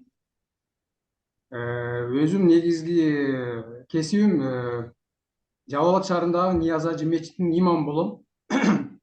15 жылдан бери ошо кызмат кылып жүрөм. Кызмат келип жатам. Акыркы 5 жылдан бери ошо айтиге өтө мындай кызыгуум өсүп кеткен. Өтө жакшы кызыгып, көп көп нерселер көп өзүм окуп өзүм көп мындай даражаларга жеттим. Аракет кыла бериш керек. Аракет кылгандан кийин эле ошо ушундай көп ийгиликтерге жеттим десем болот да. Бирок Сейитбектин Сейитбек мырзанын курсуна чейин мен мындай өзүм үчүн эле окуп, өзүм үчүн бир нерсе приложениялар жасап эле жүрө бердим да, мындай кылсам болобу, мындай кылсам болобу депчи. Бирок үйрөнүп алдым да. Но Сейитбек мырзанын курсунан кийин мен түшүндүм, оказывается, жөн эле өзү үчүн эле эмес, уже билген илимиңди мындай монетизация кылыш керек экен депчи, ошондой бир жакшы ойго келип, эми Кудай кааласа мына азаздан иш болуп атат. Сайттарды жасап атам, заказдар келип атат. Ошо заказдарды жасап Көрсөтүп берсеңизби Бакыт байке веб-сайттарды мүмкүн көрсөтүп болсо? берейин. Азыр биринчи сайтты Э, көрсөтүп берейин. урматтуу катышуучулар, давайте кунт коюп көрөлү. Бакыт байке имам Жалал Абадтан барбы? Шаар тургундары мына Бакыт байкенин мечитине баргыла. Силерде эя имам бар Кыргызстандачы. Көрүнүп атабы? Ооба. Так, азыр мына биринчи сайт, биринчи энергетикалык комплекс деген ПЭК деген компания, ошолорго сайт жасап бердим. Бул сайт почти 90% бүттү. Себеби сайттын мындай, бул жерде мага мындай эки фазалуу эме болгон, задание, тех задание беришкен мага. Биринчи ошо дизайн жасап бериш керекмин. Дизайнды оңой эле жасап койгонбуз. Дизайн тез эле жасалган, где-то бир 2 күндө эле ошо лавабыл эле жасап койгон. Экинчи фаза мындай татаалыраак болгон, себеби ал жерде сервер менен көбүрөөк иштеп коюш керек экен. Серверде көп разработка кылыш керек экен. Ошол жерде бир жумалык иш болду. Серверде себеби мындай алардын шарттары, сервердин мындай инвестиция меморандум дегенди жасаш керек экенбиз. Анан азыр мына жерде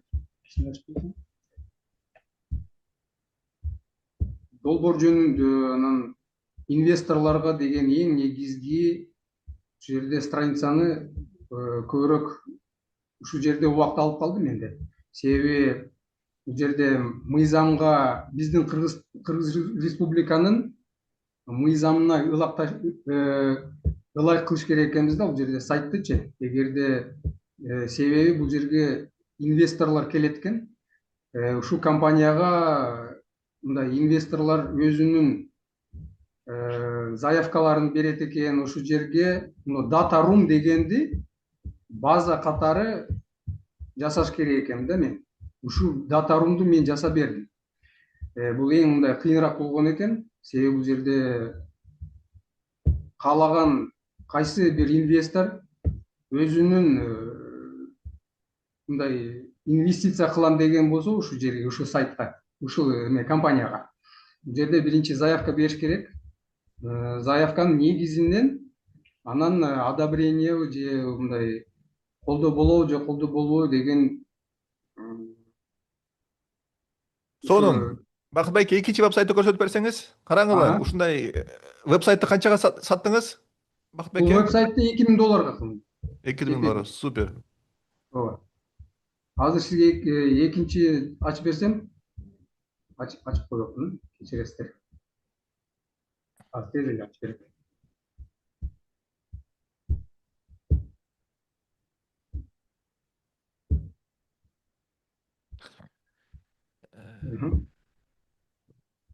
Кимиңер Жалал Абадта болсоңор сөзсүз Бакыт байке менен жолугуп келгиле. Мечиттен барып AI жөнүндө сүйлөшүп, келечек жөнүндө ойлонуп. Карагыла Жалал Абадта кандай имам бар экен. Аябай сыймыктанам го ушул. Анан Бакыт байкени караганда ким ойлойт бул имам экен депчи? Эч ким ойлобойт. Да.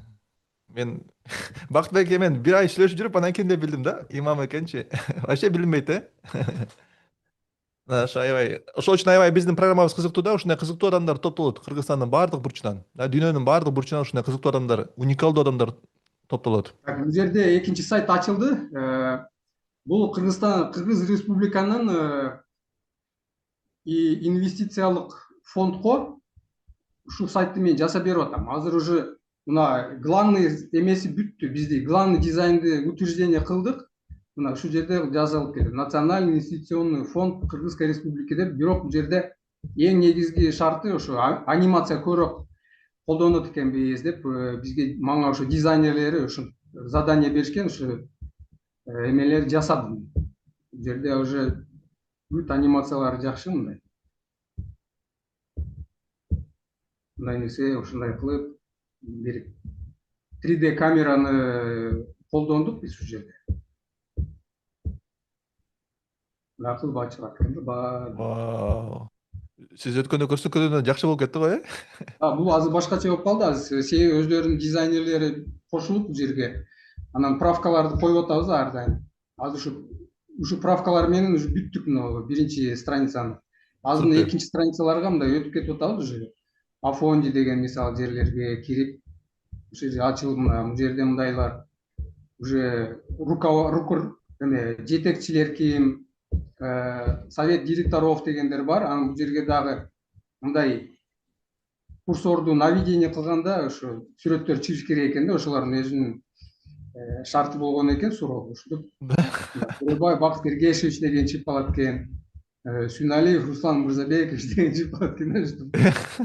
Футбольный команда окшоп мындай чыгып калат экен да, ошолорду чыгарып атабыз да. Өзүңүз да сириңиз кошуп коюңуз да. Бул сайт дагы эле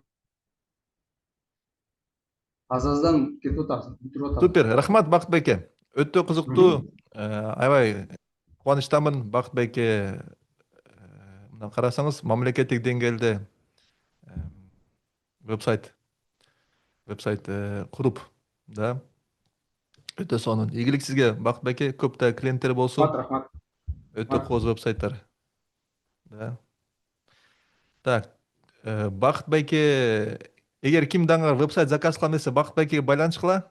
Кимгер жалп атта болсоңор, Бакыт байке бар мечитинде атын жазып койсоңуз, кайсы мечитте иштейсиз, Бакыт байке? Адамдар сизге макул жазып коймо, Нияз Ажы мечит деген өзү жалгыз эле бир ошондой жалгыз бир эле мечит бар. Бакыт имамдын мечит десе бүт шаар билет мени. Да? Сонун. Сонун. Рахмат Бакыт байке презентацияңызга. Бакыт байке 50 жашта, мына жакын эле бүттү, ушундай кызыктуу проекттерди кылып атат. Биздин экинчи коногубуз Кеңеш байке. Кеңеш байке пенсионер, 60 жашта. Кеңеш байке, микрофонуңуз ачыкпы? Саламатсыздарбы? Мен көрүнүп атамбы? Ооба, көрүнүп атабыз. Угулуп атат. Но силердин үнүңөр аябай слабо угулуп атат мага. Мен араң угулуп атам. Мен азыр телефондон байланышып атам. Биз сизди жакшы угуп атабыз. Тунук чыгып атат үнүңүз. Ысык көлдө эс алып жүрөбүз. Ушу дем алыш күндөрү ошол жака кеттик эле, шаар ысык болуп. Ошол анан мен аябай ыраазымын. Ушул Сейитбек Усмановдун командасына, сиздин командаңызга Илгиз, Бермет болуп силер. Мен апрель майында өткөм сиздин курсуңузду. Анан ушул биринчи аябай сомнение болгон. Мен кайта сурап болобу? Анткени мен компьютерди деле жакшы колдоно албайм деп айткам. Анан ошондо кирип ошо сабагын өткөм. Ошо где-то 5-чи сабактабы тапшырма болду. Ошол сразу практически башталды да. Мен ушул азыр мен сатылган проектим көрүнүп атат. Мен проектин жөнөтүп бердим эле, анткени мен телефондон байланышып атам да. Мына Эльнура Эриковна өзү аябай продвинутый мугалим экен, өзү айтишник, 6 тилди жакшы билген, Бельгияда 20 жыл жашап, өзүнүн ушу мектебин ачкан экен. Ушу азыркы көбүндө проблема да ушу жаштарда деле ушу унутчак болуп, ушул өзүнүн авторский методикасы менен ушу мага жаккан үчүн ушундай тапшырма болгон да Сейитбек Усмановдон. Бири жаккан проект түзгүлө деген да, жаккан темага деген. Анан мен өзүм ушул интернеттен көрүп кызыгып жүрчү элем ушуга 30 миң эле ушул курсун алыш үчүн. И мен ушу 5-чи сабакта бир күндө эле куруп койдум окшойт, ушу про это образецин куруп туруп, анан цветин подбирать этип туруп көрсөтсөм жакты. Жаккандан кийин анан экөөбүз келиштик. Что 30 миң курсун мага бекер допуск берет деп. Ошол бияка мен ушу интернет инстаграмдан уруксат алып, ушу сүрөттөрүн алганга, информацияны алганга ошол жака жүктөп Сонун. киргизгем. Супер. 3 тилдүү. Могулар видеолорду жүктөп. Кыскасы, бул биринчи менин реализован проектим. Силер көрүп. Жакшы, жакшы. Башка да проекттер барбы? Башка да проекттер реализация кылдыңызбы? Кеңеш Дагы байке? бир проект бар. Жанагы логопед, дефектолог, сурдопедагог, аябай продвинутый Баткенден чыккан келин экен. Мага Вау. ушул жакты, өзүнүн подписчиктери аябай көп экен. Бирок сайты жок экен. Анан ушуга мен биринчи башкача фон кылгам. Фон кылып буга аягында мына AI помощникти включать этип, бул жооп берет 24 саат, жумасына 24 саат иштеп берет. Ушул анан ушуну өзү жаккан, көрсөткөндө өзүнө жаккан ушундай оформление. И бул азыр курс запускать этет. Азыр Малайзияда окуп атат бул келин. Ушу келгенден кийин ушу 20 миңге сүйлөшкөнбүз. Супер. Ошол. Анан окуу учурунда биз жанагы көп эле проекттер курганбыз, сайттарды. Жана барбершоп, стоматологический клиникага, в данный момент мен стоматологический клиникага жанагындай помощник, анан чтобы CRM-ди киргизгенге аракет кылып атам. Ушул ал стоматологический клиника иштейт, менин кызым иштейт ошурда. Ошондой. Супер. Чоң рахмат Кеңеш байке. Кеңеш байке. Караңыз Мага аябай кандай ыңгайсыз болуп атат могу телефон менен байланышканда. баары жакшы. Сиз аябай ыраазымын. Сиз ысык көлдө жүрсөңүз деле убакыт бөлүп Рахмат, Сейитбек. Силер геройсуңар. Кыргызстанга кыргыз тилинде сабактарда берип, силер ушу Эриковна ушулар чет мамлекетте жүрүп, Кыргызстандын элин ойлоп, өзүңөрдүн билимиңерди тартатып атаңар. Анан башка изденүүчүлөргө, ушу окуучуларга окуйм окубайм десе, өздөрүнөн зависит этет. Окуш керек, билим алыш керек. Ошо. Рахмат силерге. Чоң рахмат Кеңеш байке. Кеңеш байке ушул проектти, Элнурага проектти кылганда аябай таң калдым, анан кийин аябай сүйүндүм. Себеби Элнура болсо мен Salesforce окуучумун да. Так что мурдагы бир окуучум, азыркы окуучум экөө таанышып, бири-бирине проект кылганда аябай как цикл сыяктуу болуп калды да. 6 жыл. Ошол окуучуңуз кыйын окуучу экен. Да, мен ошол кезде аябай кыйын, аябай кубанычтамын. Рахмат. Сиздер так, Кеңеш байке 60 жашта болуп ушундай сонун проекттер кылып атат. Да, коркпой кылды, да колунан келди. Сиздер дагы жашыңарга карабай, да компьютерди колдонбойм деп билбей, сразу кылыш керек. Сразу кылыш керек. Так, экинчи, үчүнчү коногубуз бул Зарина. Зарина, бияктасызбы? Мына көрдүм Заринаны. Зарина. Ачып көрсөңүз микрофонуңузду. Саламатсыздарбы? Саламатсызбы, Зарина. Айтып койсоңуз өзүңүз жөнүндө тааныштырып кетсеңиз. Мен 38 жашта косметологмун, врач-косметолог, дерматолог. Анан мен сиздин курсуңузга көптөн бери кызыгып жүргөм. Сиздин инстаграмда башында жаңы чыккандан баштап Да? көрүп жүргөм. Salesforce'ко деле катышып окуйн деген, бирок окуй алган жокмун. Анткени параллельно немеде академияда сабак окучумун да, анан ошого жетишпей калгам да окуганга. Дайыма көрүп турам. Азыр болсо жакшы заказдар бар. Неме жумушумдан тышкары дагы акча тапканга мүмкүнчүлүк бар. Сизге чоң рахмат. Аябай сабактар түшүнүктүү, жеңил. Кайсы шаарда жашайсыз? Мен Бишкекте. Косметолог болуп иштейсиз. Косметолог деген мына тырмак кылганбы? Менин профессиям өзү башында мен 18 жашында Кореяда окугам, корейский языкты. Анан колледжде, программист колледжде окугам, бирок Кыргызстанга келсем жумуш тапкан эмесмин. Анткени программистке 2012-жылы жумуш жок болчу да. Банктарда деле көп жерде жок болгон. Анан кайра медиктер менен, кореец врачтар менен котормочу болуп иштеп, алар медицинага мени кызыктырып койгон.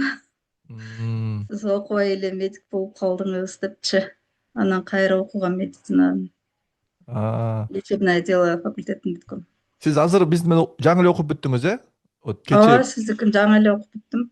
жаңы эле вот Мен экинчи күнү эле окуп баштаганда эле баардыгын 7 уроктун баарын көрүп салып, бир сайтты бат эле жасагам 3 Да? күндө элечи. Бирок алар мага да кошумча жанакы ОСОну кошуп бер дешкен. Финик мененчи. Ошол финикти кошуш керек. Анан CRM кошо аласызбы, CRM кошуп берсеңиз кошумча төлөп беребиз дегендей неме болуп Рахмат. атат. Ушул сиздин сайт, э? Менин сайтым ушул. Бул жерде эң актуалдуу бөлүгү 4 тилде да, кореец тилде жооп бере тургандар бар, кыздар. Англис тилде жооп бере тургандар бар, анан орус тилде, кыргыз тилде жооп беришет. Вау. Эң башында AI неме консультация бере алат. 4 жолу суроо бере алат башында иностранецтер, англисче, корейсче. Андан тышкаркы суроону дагы сурооңуз болсо, дароо WhatsAppка улап коеюн дейт да. Кореец тилинде болсо, кореец тилинде сүйлөгөн адамга уланат WhatsAppка. Дагы кененирээк маалымат ала алат. Ипотеканы кантип эсептеш керек деп ойлошот. Ипотека калькуляторун киргизгем.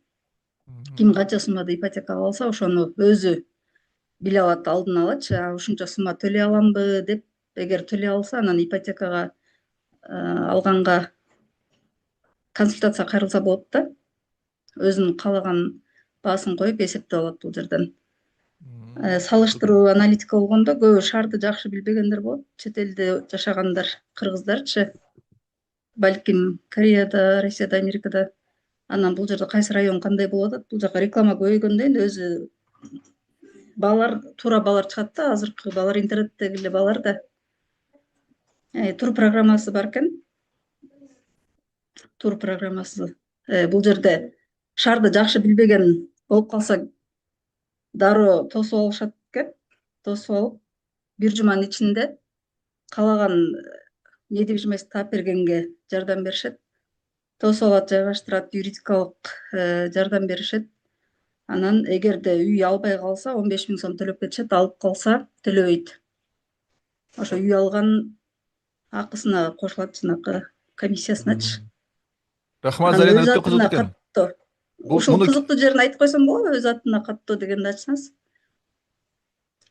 Ошондо жылдырганда эмне үчүн өзүнүн атына катташ керек? Ылдыйга. Юридический поддержка бар экен, э? Юридикалык поддержка Сонун. кандай кооптуу, анан чет өлкөлүк жарандарга эмнени алууга болбойт, тыюу салынат. Эгерде кыргыз жаран менен алса, кандай документ даярдоо керек? Супер. Көрө алышат.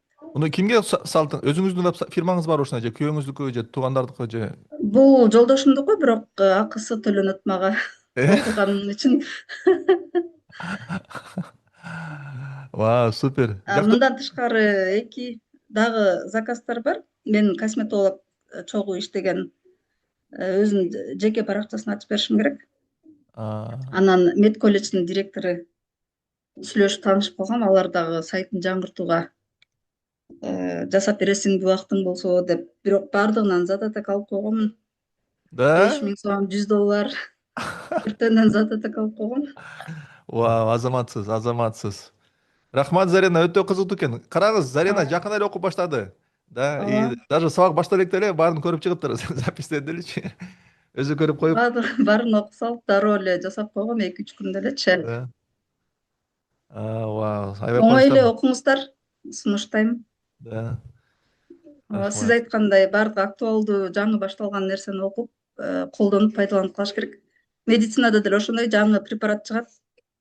Кийин эскерет, улам жаңы методика чыгат, эскерет ушундай жаңы методиканы үйрөнүп калсаң, акча иштеп каласың, үйрөнбөй калсаң, эл катары каласың. Да, AI сыяктуу баардык нерсе. да. Рахмат, Зарина, ийгилик сиздерге да. рахмат, Зарина, аябай кубанычтамын.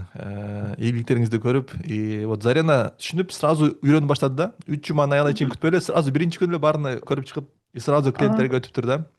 Болгону Финикиде булардын неме расчетный счету жок экен да, ошого мени күттүрүп атат да. Расчетный счетун жасап берсе, Финик аркылуу киргизип, төлөм төлөй ала турган кылыпчы. Анан CRM кошуп тапшырып берсем болот. Өздөрү күттүрүп атат мени. Баардыгын берип салса, мен бат эле Да. бермекмин. Ошондо канча клиентиңиз бар сизде? Курсту бүткөнчө эле уже 3-4 клиент барбы, Меники актуалдуу, азыр задаток алып койгонум. Недвижимость $300 алам. Медколлежди жаңыртып берүүгө $500, бирок $100 берип койгон. Медцентр бар. Корейстер, Корея жарандары да, түштүк кореялык жарандарга өздөрү иштешет. Алар дагы ошо бул жакта бар экенин билишпейт да. Кыргызстанда жашаган корейстер медцентрди ошого сайт ачып берсең деп суранган. Алардан 5.000 сом эле алгам, бирок аркы бир аз кыйыныраак болгон үчүн эң акыркы жасап берем дегем. Шашпай тургула деп айттым. Вау, Зарина. Анан косметолог чогуу иштешкен врач, бирок ал деле 5.000 сом берип койгон. Анткени мен жанагы немелер сатып алышым керек го. Кредиттерди сатып алышым керек. Ошол себептен алдын ала алган болчумун акчаларды. Супер, супер. Караңыз, мен ойлойм башка мындай курс жок. Окуп атып эле сразу кредит, окуп атып эле сразу клиент алып, билимиңди 1, 2, 3, Бирок 5 окуучу кызыгыш керек экен. да, Окуучу өзү кызыгыш керек, убактысын бөлүш керек. да, Эгер өзү кызыкпаса, убактысын бөлбөсө, жакшы түшүнбөй калат. Кайра сабактарды кайталап окуш керек, угуш керек. Анан ошол илгисте берметтер жардам берип турат экен. Бир оңдой турган жерлер болсо, аларга кайрылып туруш керек. рахмат. Окуңуздар. Чоң рахмат, Зарина. Ийгилик. Бардык Ооба, проектиңиз рахмат. жакшы болсун. Көп дагы проекттер болсун артынан. Рахмат. Так что, урматтуу достор, мына биздин окуучулар менен тааныштыңар. Бакыт байке, Кеңеш байке, Зарина. Алар болсо AI супермендер. Алар AI'ды үйрөнүп алды, проекттерди кылды, клиент тапты. Аларды AI супермен, AI супервумен десек болот. Азаматсыңар, азыркы замандын жоокерлерисиңер да. Азыркы замандын куралдары колуңарда. Ким ошо AI'ды үйрөнбөгөн болсо, ушул адамдардай болот артындачы. Эле чуркап эле жүрөт, кыйналып жүрөт. Да, уже артта калды да. Биз кыргыздар алдыга чыгыш керекпиз. Жаңы заманбап технологияларды колубузда болуш керек. Ошондо бул жашоодо биз көрөк кайф алабыз, көрөк киреше алабыз, көрөк ийгиликке жетебиз. Так что ошол үчүн каалайм, ар бир кыргыз AI'ды үйрөнүш керек. Башкача жашоо мүмкүн эмес. Ар бир кыргыз AI үйрөнүш керек. Эгер AI үйрөнбөсөк, анда кыйын болот жашоочу. AI'ды үйрөнсөңөр, жашооңор 10 эсе, 100 эсе тезирээк болот. Жана вебсайтты көрдүңөр го, 100 эсе тезирээк иштеп атты да. Жашооңор ушундай тез иштейт, тез болот. Силерге эч кандай тоскоолдук болбойт. Жашыңар эч нерсе тоскоолдук болбош керек. Главное каалоо болсо, Зарина айткандай, Кеңеш байкенеги каалоо болсо кылса болот. Аракет кылыш керек, каалоо болуш керек. И биз ошол азыр 2 курска адамдарды издеп атабыз. Бирөөсү болсо ошо вебсайт куруу боюнча. Бүгүн вебсайттарды көрүңөр го. Ар кандай вебсайттар, ошондой вебсайтка жазылсаңар болот. Ал үчүн телефон номериңизди жазгыла, чатка WhatsApp номериңизди таштасаңар, биздин команда силер менен байланышат. Экинчи болсо экинчи Экинчи курс бул болсо iOS приложение боюнча. Да. iOS приложение бул курс боюнча бул уникалдуу курс. Кыргызстанда, кыргыз тилде өзү курсту 499-дан беребиз, сатабыз. Бирок бүгүн жазылсаңар 5000 сом депозит 5000 сом депозит калтырсаңар $349 алсаңар болот. Да. Ошол үчүн ким биздин iOS курска жазылгысы келсе, WhatsApp номериңерди таштасаңар, сабактар уже ушул келе жаткан жуманын 5-күнү башталат. Мен өзүм сабак берем. Болгону 20 адам менен үйрөнөбүз. Да, бул биздин биринчи группабыз, как биздин бета группабыз да. Да, биздин эмелер жана астронавттар, космонавттар. Так что кошулуңуздар. Жаңы тармакка чабыз Кыргызстанда, жаңы технология приложение чыгарабыз. Кыргыз тилдүү iOS приложенияларды көбөйтөбүз. Так что силерди күтөм. Бизде азыр 10 орун калды. Кечээ вебинар болду. Азыр 10 орун калды. Мен эстетип коеюн. iOS приложение куруу үчүн Macintosh компьютер же лэптоп керек.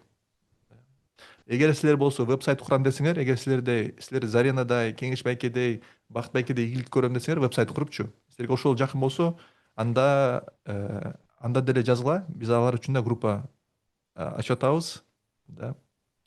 Так что бизде эки вариант бар. Кайсынысы силерге кызыктуу? Так что силер номерге таштап тургула. Мен азыр да опросник жөнөтөйүн. Көрсөтүп келип атат. Кайсы силерге кызыктуу экенчи? Мен үчүн кызыктуу билген.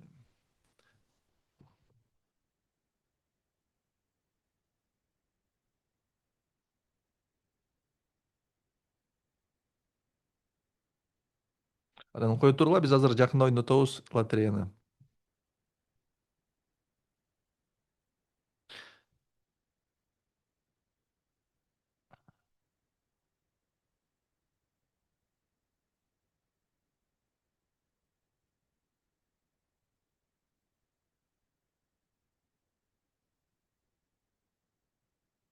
Так, мен опрос жөнөттүм. Жооп берип койсоңор, силерге кайсы кызыктуу? iOSпи же веб-сайтпы? Бирөөсүн тандагыла. Эгер экөөнү тең тандасаңар, хотя бы кайсысынан баштамаксыңар андачы. Биз 1 жылдан бери веб-сайт үйрөтүп келаттык. Эми бизден көп окуучулар сурап атат.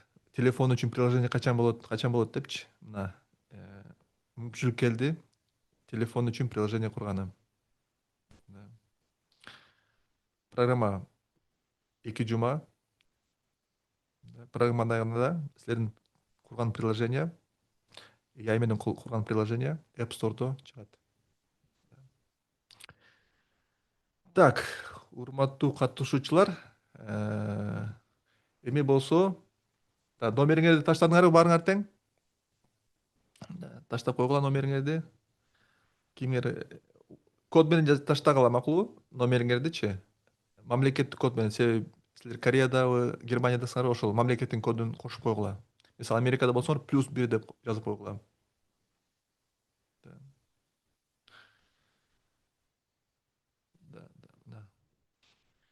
Так, жазып койгула да, номериңди таштап аткандачы, кайсысына силер кызыктуу экенчи? Веб-сайткабы же iOS? Так, эми биз лотереяга өтөлү.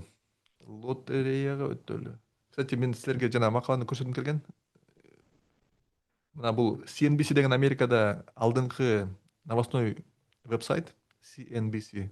Бизнес веб-сайттарды, бизнес маалыматтарды бөлүшөт да. Мына ушул жактагы маалымат. Google Stitch чыккан күндө 2 күн ичинде Figma'нын акциясы 12% түшүп кетти. Карасаңар, жаңы технология эски технологияны сүрдүрүп чыгып атат да. Так что силер деле ушул AI инструменттерди үйрөнсөңөр, силер деле ушундай жеңүүчүлөрдүн арасында болсоңар ушу. Так, буларды жабайын. Биздин эмеге өтөйүн. Азыр лотереяга. Так.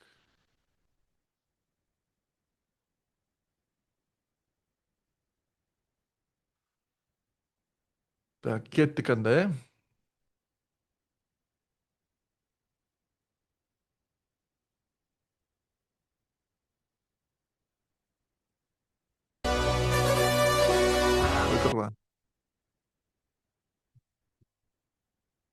бир секунд. Мен азыр эмени алыштырып коеюнчу. Кечеги эме эмес, бүгүнкү болуш керек да. Так.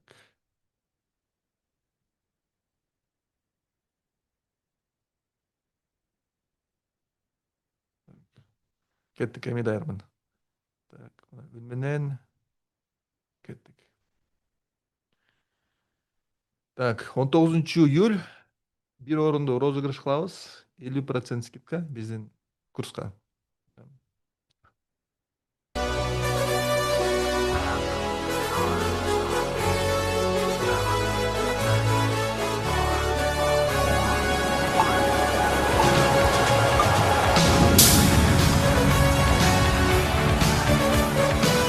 Саида Кадырова.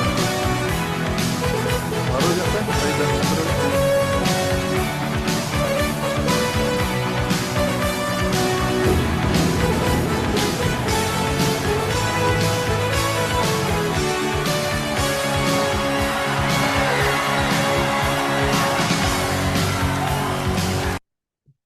Ой, Саида бияктабы?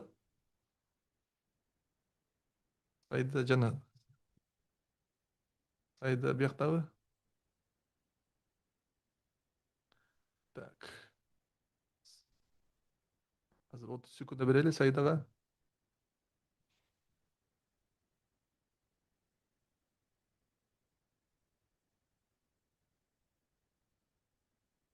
Саида жок окшойт.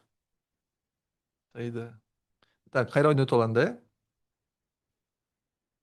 Да, давайте да кайра ойнотобуз.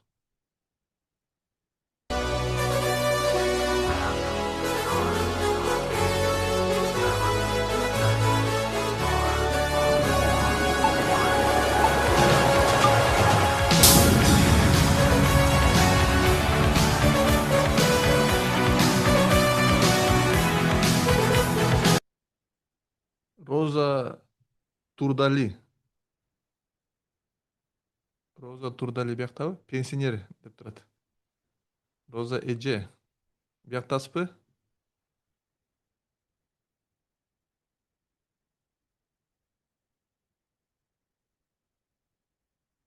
Роза.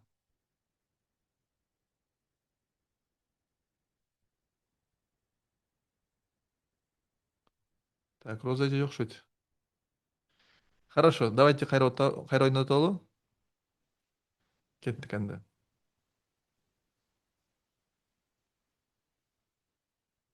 Ана мен Samsung 10 ушу Роза Эже эмеспи?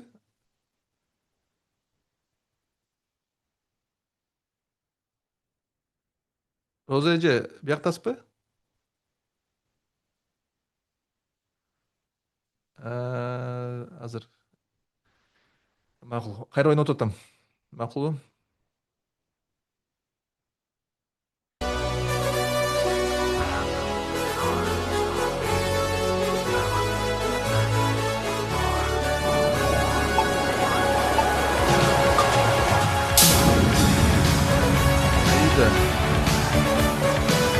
Аида Курманалиева.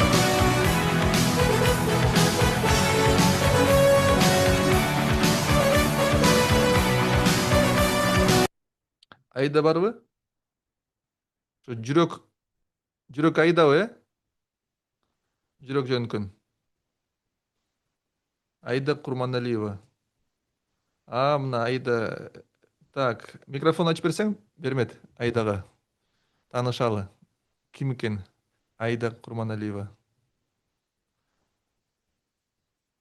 Мен жумуштан чыга албайм дейт.